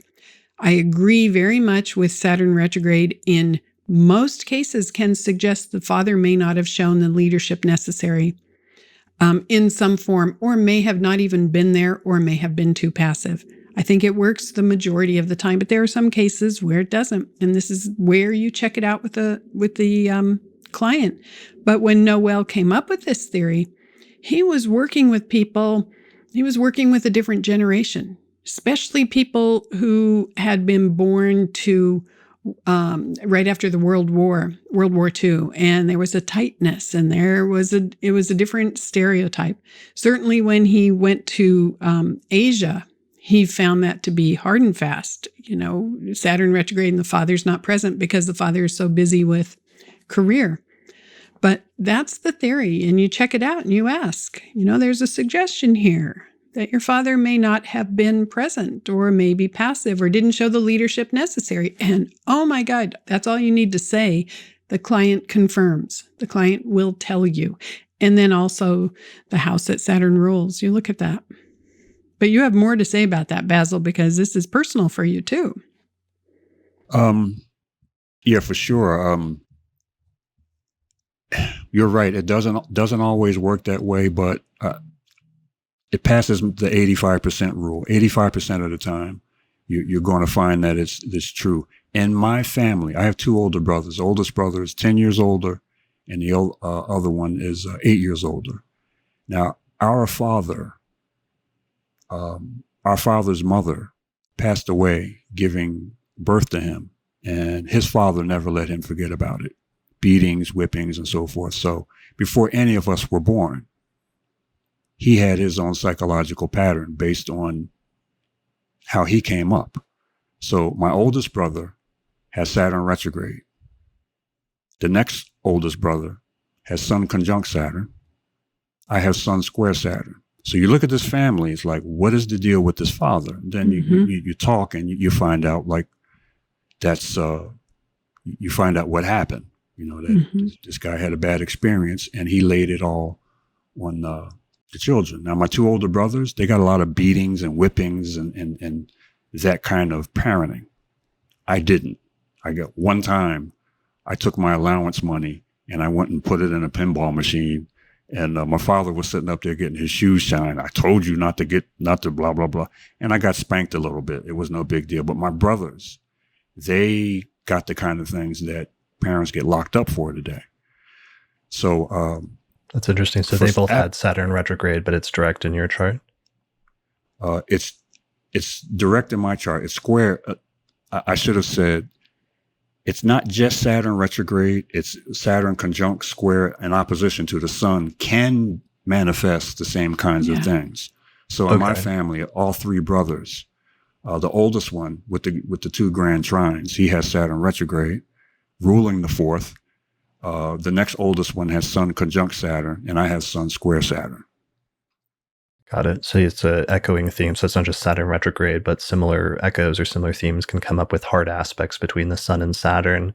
And then you had a bit of the youngest child situation where sometimes like the parents can go easier on the younger child because they've sort of worked out. They got older. They got mature, they got older and started, feeling badly about it or whatever. Sure. But the theory that Noel had was that if Saturn is retrograde or stands out in the chart, as in potentially the father wasn't present, then the mother is going to be emphasized in the horoscope. And he always talked about the seesaw. So the mother and father at each end of the seesaw. If the father is down, the mother is up. If the mother is down, the father is up. So who's going to be emphasized? So if the father is passive or didn't show the leadership necessary, then usually the mother was going to be emphasized in some way. You see that in the horoscope with aspects to the moon or the ruler of the fourth house. Noel saw the mother as the fourth house and the father as the midheaven. I know in classical astrology, it's the opposite. In the end, does it matter? No, you ask the client. I mean, in my mind, I think they all work. You ask the client. I'm not a rule-based astrologer, obviously. But the bottom line is, what do you do with Saturn retrograde therapeutically? How do you handle that? Why do you need this information? You don't want to just say, Saturn retrograde, your father wasn't present. You say, how can you build discipline and authority within yourself? Has it affected your self-worth? How can we work out this behavior so that you feel more whole? And so often, many men become a father to heal their own Saturn retrograde. They become the best father they can be in order to release or heal the buildup they've had because of their own Saturn retrograde. And on and on. What do you do with this information? That's more important than the hard and fast rule, because I am always cautious of these things because people will go, Saturn retrograde means your father wasn't present. My daughter has Saturn retrograde in Aquarius. My husband and I are totally devoted to our children. And if I asked my daughter, if an astrologer said to you, your father was passive or wasn't present, what would you say? And she told me, I would say they're crazy. You guys were the best parents in the world. I loved it when she said that. And that sounds like bragging, but she did say that. But my daughter, I'm open to past lives. I'm open to the concept of reincarnation. And from day one, she was always super focused on books or shows that dealt with orphans, that dealt with the loss of parents. And I watched her and I observed her. She may have come in with that. And then she may have chosen a family that was going to be really super focused on her. But she doesn't exhibit Saturn retrograde in the father energy at all. And so there are those exceptions, and you ask the client and you find out. Sure. And just for Exactly. clarification, because that's something that's kind of absent in Noel's work as a modern astrologer, despite the fact that he was drawing on some of the tradition that was influenced by some of the New Age movement, and like Alan Leo and Dane Rudyard and Mark Edmund Jones were all theosophists, but Right. that's something that's kind of absent from Noel's work. It He doesn't didn't go really there. No. He didn't have like a spiritual or a metaphysical backdrop necessarily. Not at all. Behind the scenes, he did. Behind the scenes, Yeah. I had many conversations with him about past lives and spirituality and, the mystical stuff. But in print, he did not. No, Sure. He's very practical, Yeah. dealing with clients, and Yeah. he would often describe in a lecture. Oh, they say all these things about the North Node and all that. It was that kind of attitude. Now I'm totally about all of that stuff, North Node, South Node, in terms of the traditional. This is where you need to go, and that's where you've been and what you've mastered. That whole type deal. I'm totally into it. Even the Jeff Green, Steve Forrest, evolutionary. I'm totally into it. Noel, that just wasn't. He felt that it had nothing to do with helping the person to pay their bills. Mm-hmm. So that's interesting. So then part of what characterizes Noel's approach is a technical and a consulting and somewhat psychological focus, but it's largely sort of agnostic in terms of spirituality or anything like that. On the external, not agnostic so much, but just very structured. I'm not as concerned about his personal views so much as what he taught and the influence that he had on the astrological tradition in terms of his public output.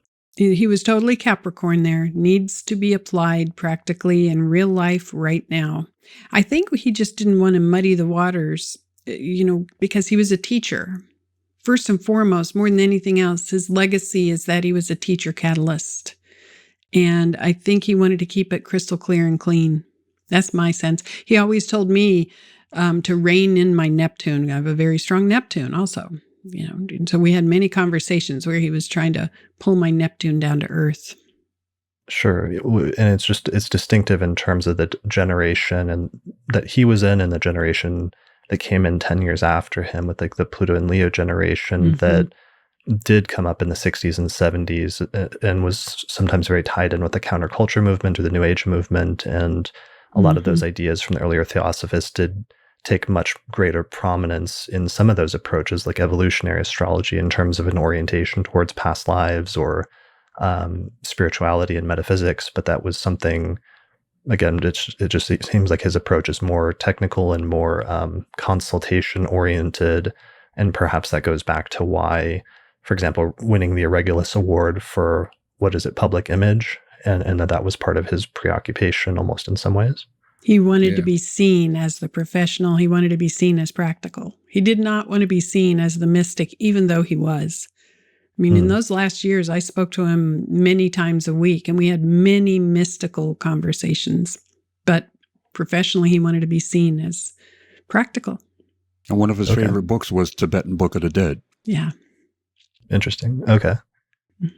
And in terms of other technical things that he was unique for, one was his definition of the term Peregrine, where he developed his own definition, and the way that he defined it, as I understand it, is that it's a planet that does not have any Ptolemaic aspect. Minor aspects were not considered, and there was a notion somehow that a Peregrine planet that's unaspected would take over the chart due to a lack of relationships with other planets. And this created, I guess, some tensions later once traditional astrology was revived in the 90s, and some astrologers doing Renaissance astrology started using the old 17th century definition of the term Peregrine, which meant that a planet doesn't have any dignity, that there was some conflict because Noel had been using the term with a sort of different definition at that point. He's a pistol, isn't he? I mean, he purposely, he could have chosen unaspected, but he chose Peregrine because Peregrine means wanderer or foreigner, and he thought that resonated with the concept he came up with. I have subsequently, when I teach, I say unaspected. Me too. I never say Peregrine. Yeah, I don't either. Okay. But it's it's a very interesting theory, though.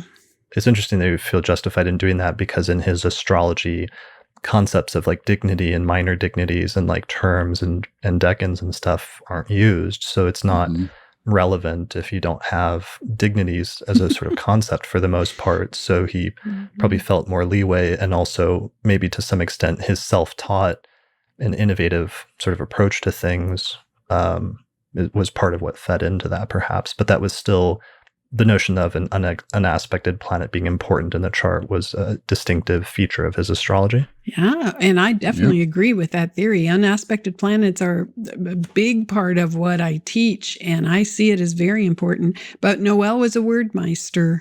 So in his defense, he wasn't really just trying to poke classical astrologers in the eye. To him, the meaning of Peregrine was wanderer or foreigner, and that's how he sees a planet that is not aspected by one of the 5 main Ptolemaic aspects. That it dominates the chart, it takes over because it's not connected. It's a wanderer. It is the 18th not tooth integrated. in the mouth. Yeah, the 18th tooth in the mouth. That's perfect. That's what he would call it? Well, among other things, the aching tooth in the mouth. Yeah. Okay. Just it draws all of the attention. It makes a lot of noise because it's not integrated. Makes a lot of noise. And the house that it rules can dominate life, purpose, experience. And so this would be a planet with no aspect within orb within 7 degrees, basically. Well, except sextile is a smaller orb. I use 4 degrees for sextile. I use 7 degrees for the others. But yes, it would be conjunction, sextile, trine, square, opposition within the orbs that you use. Some people use really, really tight orbs. Other people use gigantic orbs. You have to work that out within yourself. But when a planet is not connected to the other players in the chart, it's not integrated, it's a maverick. I call it the maverick planet. I wrote an article about it in the Mountain Astrologer. No, where was it? Yes, it was in the Mountain Astrologer. I can't remember where it was published, but I wrote it about that.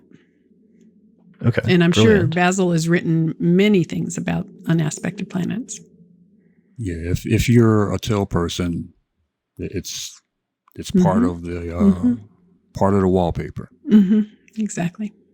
It works in I find it to be incredibly helpful. Yep. And one of his favorite examples with it that he would always use in lectures, Chris, I don't know if you're old enough to have experienced, and I just forgot his name, Howard Cosell.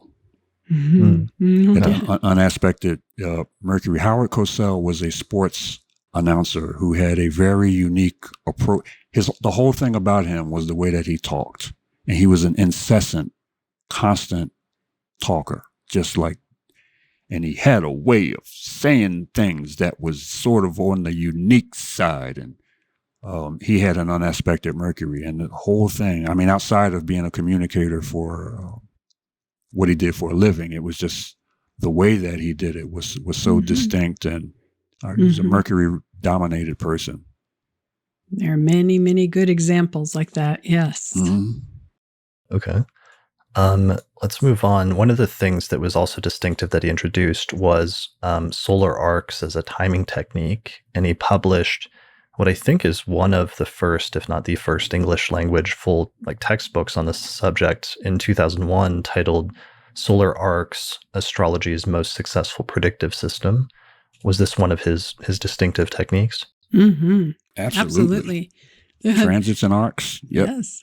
He simplified it. That's what was so great about Noel. He simplified it. He simplified the concept that if you're born between March and October, the sun moves slower. So you're going to have a deficit in solar arc accumulating at age 45 for the solar arc accumulated semi-square, or the solar arc accumulated sextile that for people born between October and March, we'll have it happen at around age 60. But if you're born between March and October when the sun moves slower, you have it more at 62.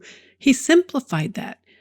And that was his gift at taking these big subjects and simplifying them and getting to the core themes very quickly. Yeah. So I use solar arcs and transits. Absolutely. So those are the two primary predictive or timing techniques is solar arcs and transits? The primaries, yeah. He would also the secondary progressed moon, and that's the only part of secondary progressions that he used. The idea is that with secondary progressions is that if you look at the planets, I don't know, Jupiter or Saturn on out, and even right now, if you did the secondary progress chart for yourself for 90 years from now, Pluto might even still be in the same degree. So what happens in secondary progressions is that you lose Saturn through Pluto as being able to make anything happen that wasn't already happening at birth. And really is kind of this a similar logic with the rest of the planet. So we only use the secondary progressed moon to this contact to the angles. And for me, I pay attention to when it's conjunct square or opposed Saturn, because that can be an enormous time of planning, of having to change things, of having to get it together. President Obama had Moon Saturn when he was running for office. So, yes, the transits, the solar arcs, secondary progressed moon. What am I forgetting? Tertiary progressed moon sometimes for little bell triggers. But in the end, you're distilling down and finding techniques that work for you so that and I find solar arcs and transits to be equal in strength. Some people think solar arcs are more powerful than transits. I see them as equal, and I see them overlapping and working together. So for me, I don't look at only solar arcs. I don't look at only transits. I look at how the rug is being woven by these fibers overlapping each other. Yeah. Yep. And solar arcs are approximately, what you do is you basically move each planet forward about 1 degree per year, right? Right. 1 degree per year of life, and then you can look at the early arcs very easily. And then this technique was What do you mean by that? If you look at the horoscope, and for example, Noel's moon, I'm looking at his chart here, was 27. His moon was 27 Leo. His 4th house cusp is 7 Virgo. So if you add 10 years to that 27 degree Leo moon by arc, you move it forward 10 degrees, it would have hit his 4th house cusp. Well, at age 10, he had big things happening in life. So one of the things we do is you can arc, and that's why it's really nice to have the degree of the house cusps on the chart, because right. Sorry about that. No, it's just you can't see it as well this way. But one of the things we do in the early part of the course that now Basil and I are teaching, the master's degree correspondence course, is, one of the techniques is you arc the angles forward to hit planets, or you arc the early degrees or the planets forward to hit angles, because the angles are the most sensitive parts of the chart. And that's the other theory he had. The angles are the most sensitive parts of the chart. So at age 10, moon equaled 4th house cusp. Because the 4th house cusp is at 7 Virgo. Yes. And the moon is at 27, so that's 10 degrees. And since we're saying 1 degree equals 1 year, that's 10. At 10 years old, the moon would conjoin. So you're directing the planets to the natal positions in the chart, not to each other or something. Yep. Well, and then also look at the midheaven, which is 7 Pisces. And it arced forward to hit Saturn at age 10. So at age 10, and then at age 11, he had the 4th house cusp hitting Neptune. So you see right away, your eye sees at age 10 and 11, what was going on for you, Mr. Tyl? Well, his father left. This is a classic. He has this story in many of his books. But you see it with your eye. We teach students to do that very quickly. Now, we don't teach them to proclaim or to, with absolute conviction, say what happened. We teach them to see there was major activity at that point in life for that child, and you got to check it out. Developmentally, something took place. What was it? So, and you're mainly focused on hard aspects, right? So conjunction, square, opposition when you're doing solar arcs? Yes, for me. Okay. And then the other thing that this brings in is because sometimes with solar arcs, you can direct stuff and it won't hit natal positions for a long time. One of the things that gets integrated into solar arcs is the use of midpoints. And this seems to be something that he picked up from the cosmobiology school of Reinhold Eberton. And this is a major thing that he brought over from Reinhold Eberton was the use of, I think, solar arcs and midpoints, right? Yeah, his goal with Eberton was to simplify that stuff, that book combination of stellar influences. He felt that it could be updated and made easier to understand. And so towards, I don't know, I guess from synthesis and counseling on out, the back always had a reference book that you could, always had references to those midpoints. You could actually use it for transits too, but yeah, he was, we had lots of long discussions about midpoints. But it wasn't so much, his main focus with midpoints wasn't so much with the solar arcs, although he called them indirect arcs. And he would look at when a planet made an indirect arc to a midpoint, but that wasn't the main focus. It was more in the natal chart, looking at natal combinations through the 90-degree midpoint search, especially the sun-moon midpoint, which is the essential midpoint in my point of view. Definitely. You know, if there's a planet conjunct, square, or opposite that sun-moon midpoint, it is very much part of the life purpose. That planet comes forward, the power comes forward. I have Neptune equals sun-moon, and midheaven equals sun-moon, and my Neptune dominates. But it's like it's on the ascendant. To me, that's how I think of it. When I see something at the sun-moon midpoint, it's like it's on the ascendant. It's part of the identity. Now, one of Noel's other students was Don McBroom, and before Noel promoted me to be his assistant in the seminars, and that was in about 2012, Don McBroom was his assistant in those yearly seminars. And that was when Noel could still easily get contracts for people at Llewellyn. And Don McBroom wrote the most brilliant midpoint book called Midpoints by Llewellyn, and directly influenced from Noel's teaching. And it's excellent. Basil, you have a midpoint ebook also, right? And it's equally brilliant. So it simplifies it. It makes it so, and it's much lighter than Eberton.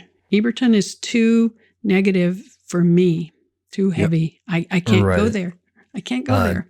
Noel characterized he said he updated Eberton's midpoint delineations when he adapted them in Synthesis and Counseling and Astrology in 1994, and then especially in the back of the Solar Arcs book in 2001. He said that they were World War II era delineations, and he characterized them as being too pessimistic. Absolutely. Yeah. Okay. It's not the viewpoint I want to have of the world, is to automatically see a midpoint involving Saturn and Pluto and its dire, horrible, terrible things coming up. I mean, that you anchor that into your consciousness, you're surely going to create it. So Noel lightened it up and added some psychodynamic aspects. Okay. So part of it was to reconceptualize it more in a psychological context. Yeah. You don't want, like Kathy said, you don't want to be thinking that this is good and that is bad and that kind of stuff. It just, first of all, it prevents you from thinking that you are the one that's responsible for your life. Ultimately, no matter what's going on in your horoscope, it is you. You're the one making the decision about whether or not you should marry this girl whose reputation has been that she slept with 350 people, but I'm going to marry her anyway because I can change her. And you've got Neptune in the 7th house. Well, did Neptune make that mistake or did you? You know, it's really that kind of practical thinking that this horoscope is not controlling you. You know, you are living through it. It is living through you, but the planets, famous, quite often said Tyl statement, and Kathy can finish it before I even say it. Planets don't make anything happen. People do. So part of it was a change in the orientation towards focusing on the things that are within the control of the native and not focusing so much on the things that are outside of the control of the native. Yeah. Okay. So midpoints, solar arcs, vocation. He had a very special vocation or a particular vocational technique for determining a person's vocation, and he did weekly vocational exercises on his forum, right? Yeah. Yes, but I want to Kathy's the say, greatest at that. oh, thank you, Basil. You're very nice. But I wanted to say it's not to determine vocation. It is to understand what is going to be most fulfilling. And in the vocational profile, we sort into 5 different categories, so to speak. And in fact, when Noel was trying me out to find out if he was going to allow me to start teaching at those student seminars, one of the first things he gave me was the opportunity to present something on vocational profiling. This was back in 2012. And I came up with what I call the vocational mandala based on his work. And I went out and I got the hat from Harry Potter, the sorting hat that they used when the students would first arrive at Hogwarts, and they would be sorted into the houses, Gryffindor, Ravenclaw, Hufflepuff, or whatever it was, and Slytherin. And I used that concept that vocational profiling is very much like that sorting hat, where you're going to sort through the vocational network and you're going to find out into which category the majority of energy is sorted for vocational fulfillment. And those 5 categories are business administration, creative expression, performance, communication, or helping and healing, channels for fulfillment. And what I did was something really fun and went out and got a Dumbledore hat and got a cape and put the sorting hat on a stool and had my husband, who has a broadcasting voice, and I would put up a chart and I would have the sorting hat say where that person was sorted, into which channel. And then I had Noel come up with the Dumbledore hat and the big cape on because he was the headmaster of the Tyl group. It was so much fun, and he did it with a flourish.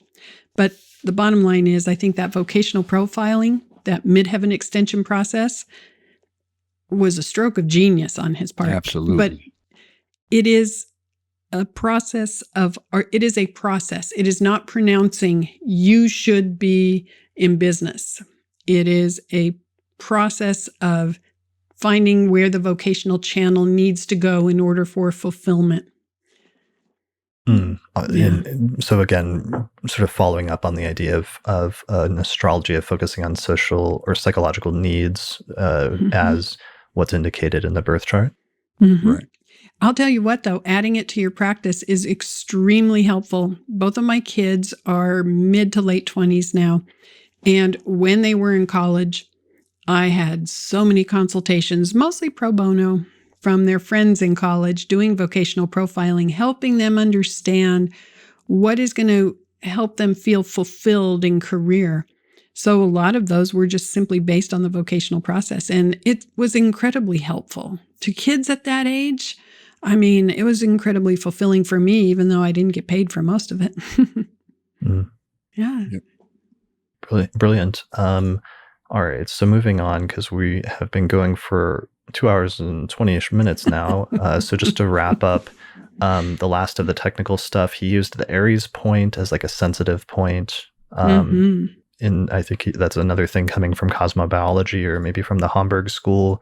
And also use developmental cycles, just to touch on one transit-related thing. We've touched on how solar arcs and looking at early solar arcs in the life might have indicated crucial things that happened in the childhood, but also potentially looking at other early, maybe transits or outer planet transits like Saturn transits as events that happened in childhood that had a formative effect on one's character and psyche. Yes. Okay. So this is part of, again, just marrying psychological and event astrology by looking at events that happened during early developmental stages and sort of unifying the two instead of them being completely separate. Yes. Right. Yes. Okay. All right. What are some of his most important books? So if we've established that he wrote something like 30 plus books, it seems like the main one or the pinnacle of his writing career was his 1,000-page synthesis and counseling in astrology from 1994? Yes. Absolutely, it was. Yeah. He told me, I'm not sure how long before the event, but he told me that he has solar arc sun coming up to his midheaven, and he wanted to do something to take advantage of it. And that taking advantage of was his favorite book, Synthesis and Counseling in Astrology. So that one, if he were here, I'm certain that he would say that Synthesis and Counseling and Holistic Astrology were his favorites. Yes. Holistic Astrology? That's the self-published book. Oh, that's the self-published one. So that's probably out of print, right? Probably, or surely you can find it for $1,000 or something like that somewhere. Yeah, the Vocation book is out of print, and it's going for like $900 right now on Amazon. Right. You can't find very many of them. And same with Synthesis and Counseling in Astrology. Yeah. Okay. Yeah, it would be nice to get them back. There's one thing that you haven't mentioned, and that is just one last piece that really has affected me and my practice, and that is Noel came forward with the idea of idealism and how idealism is shown in the horoscope, the idealistic mindset and the therapeutic issues around idealism. And that's a completely different topic. It's worthy of an hour conversation, but it has affected my practice deeply because most people who come in for an astrological consultation are highly idealistic, and there are disappointment cycles because they're projecting idealism into life and missing reality signals. But that was one of Noel's breakthrough concepts. Incredibly valuable. Incredibly. Okay. Are there any other things like that were distinctive about his approach, either technically or just procedurally, that are worth mentioning really quick before we wrap up, or that I didn't include in my outline? So many, but I think I'm... Yeah, we Sure. got the basics. It's hard to, when there's so much to consider, it's hard to remember it all. Sure. And Synthesis and Counseling in Astrology, that's not like an intro book. That's more advanced and assumes more basic manual. Knowledge, right? Yeah, that's the manual that goes with the Master's Correspondence course, which is like a 2-year almost master's degree in a sense in therapeutic astrology.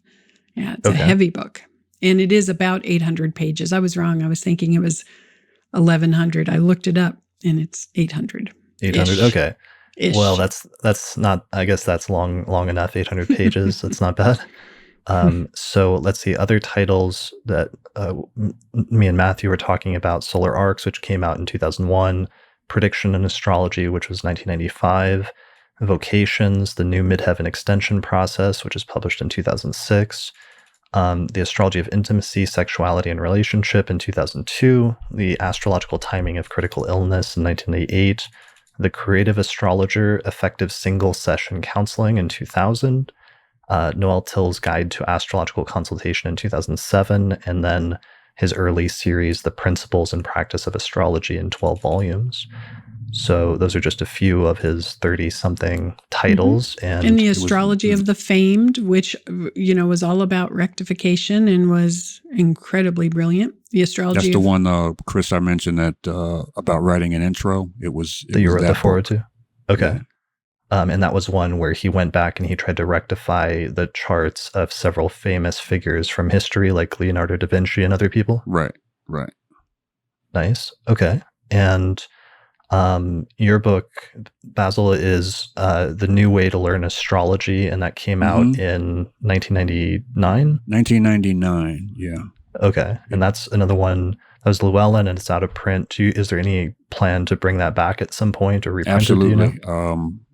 Right now, I'm thinking about October. I have to see how things go in the world. But I own the text. Llewellyn owns the title. So there's going to be another one called, I haven't determined the title yet. And it's going to have 3, maybe 4 additional chapters that were not in the book. Because as far as I'm concerned, when somebody is learning astrology, it should also include solar arcs and certain things. So This will have a complete chapter on solar arcs, the midpoints. There's a branch of astrology, not very popular, that I'm interested in, called Draconic Astrology. There will be a chapter on Draconic Astrology. So it will be basically the same thing with 3 or 4 additional chapters. Okay, brilliant. That's exciting. And you've got a new website on the way that's called newwayastrology.com. You also have a blog, which is newwayastrology.tumblr.com. And last year, Noel reached out and asked you to digitalize 18 of his favorite lectures and turn them into MP3s. And that's something that you have available for purchase, right? Yes, I do. Just email me, basilfearrington@gmail.com, and I'll get you hooked up. Brilliant. Okay. And then, Kathy, your website is roseastrology.com. And one of your primary things is teaching Noel's master's series course, right? Yes, Basil and I are both teaching that master's correspondence course. Mm-hmm. Okay. Yes. And where can people go to find out more information about that? They just need to email me personally. And then I do the yearly conferences, the Empowered Astrology Conference. My next one's coming up March 11th of 2021. Crossing my fingers, we get to meet in person. Yeah, you had a funny, I didn't know this until this past week, but you were actually, I thought NORWAC was one of the first major conferences to go online, but in fact, your conference, and this was all Noel Tyl students presenting lectures, but it was scheduled to take place in late March, and that's right when the country basically shut down. So you were actually one of the first astrology conference that had to move online as a result of that. Yeah, and it's no easy task. Especially when the conference is just, I'm the only one on the contract. So you're liable for all the rooms. You're liable for, the expense of the contract.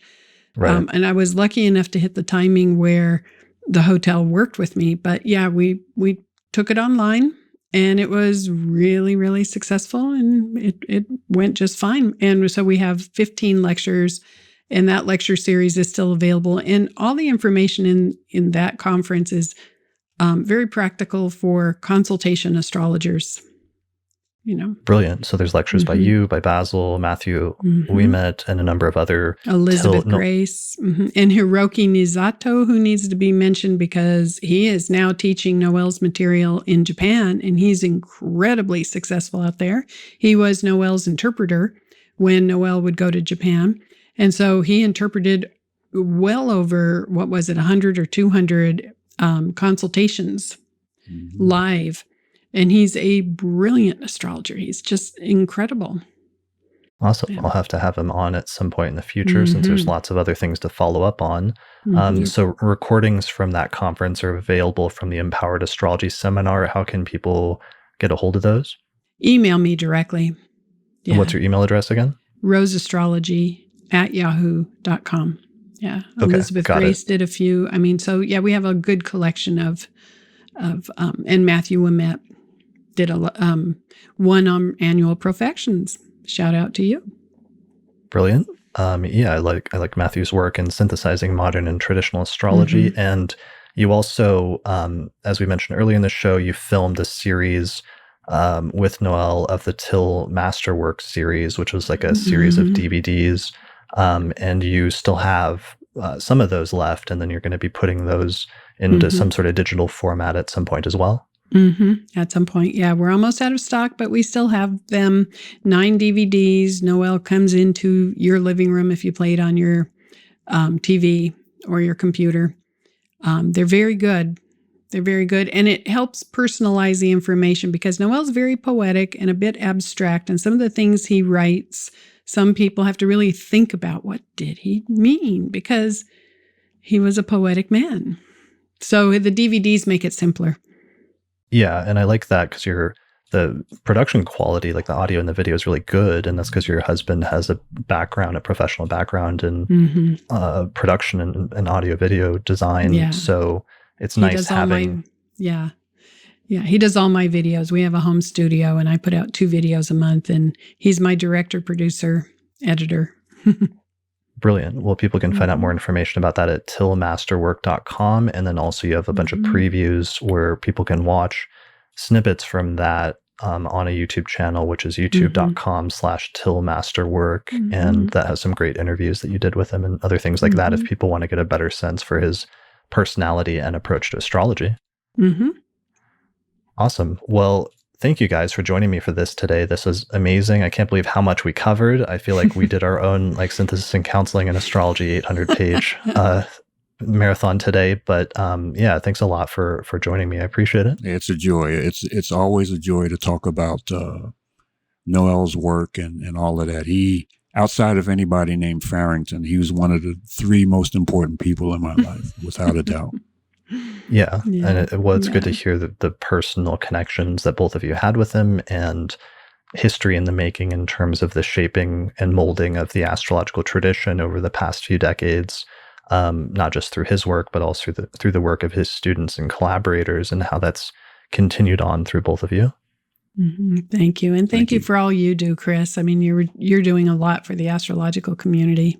Yeah, thanks for having this, really.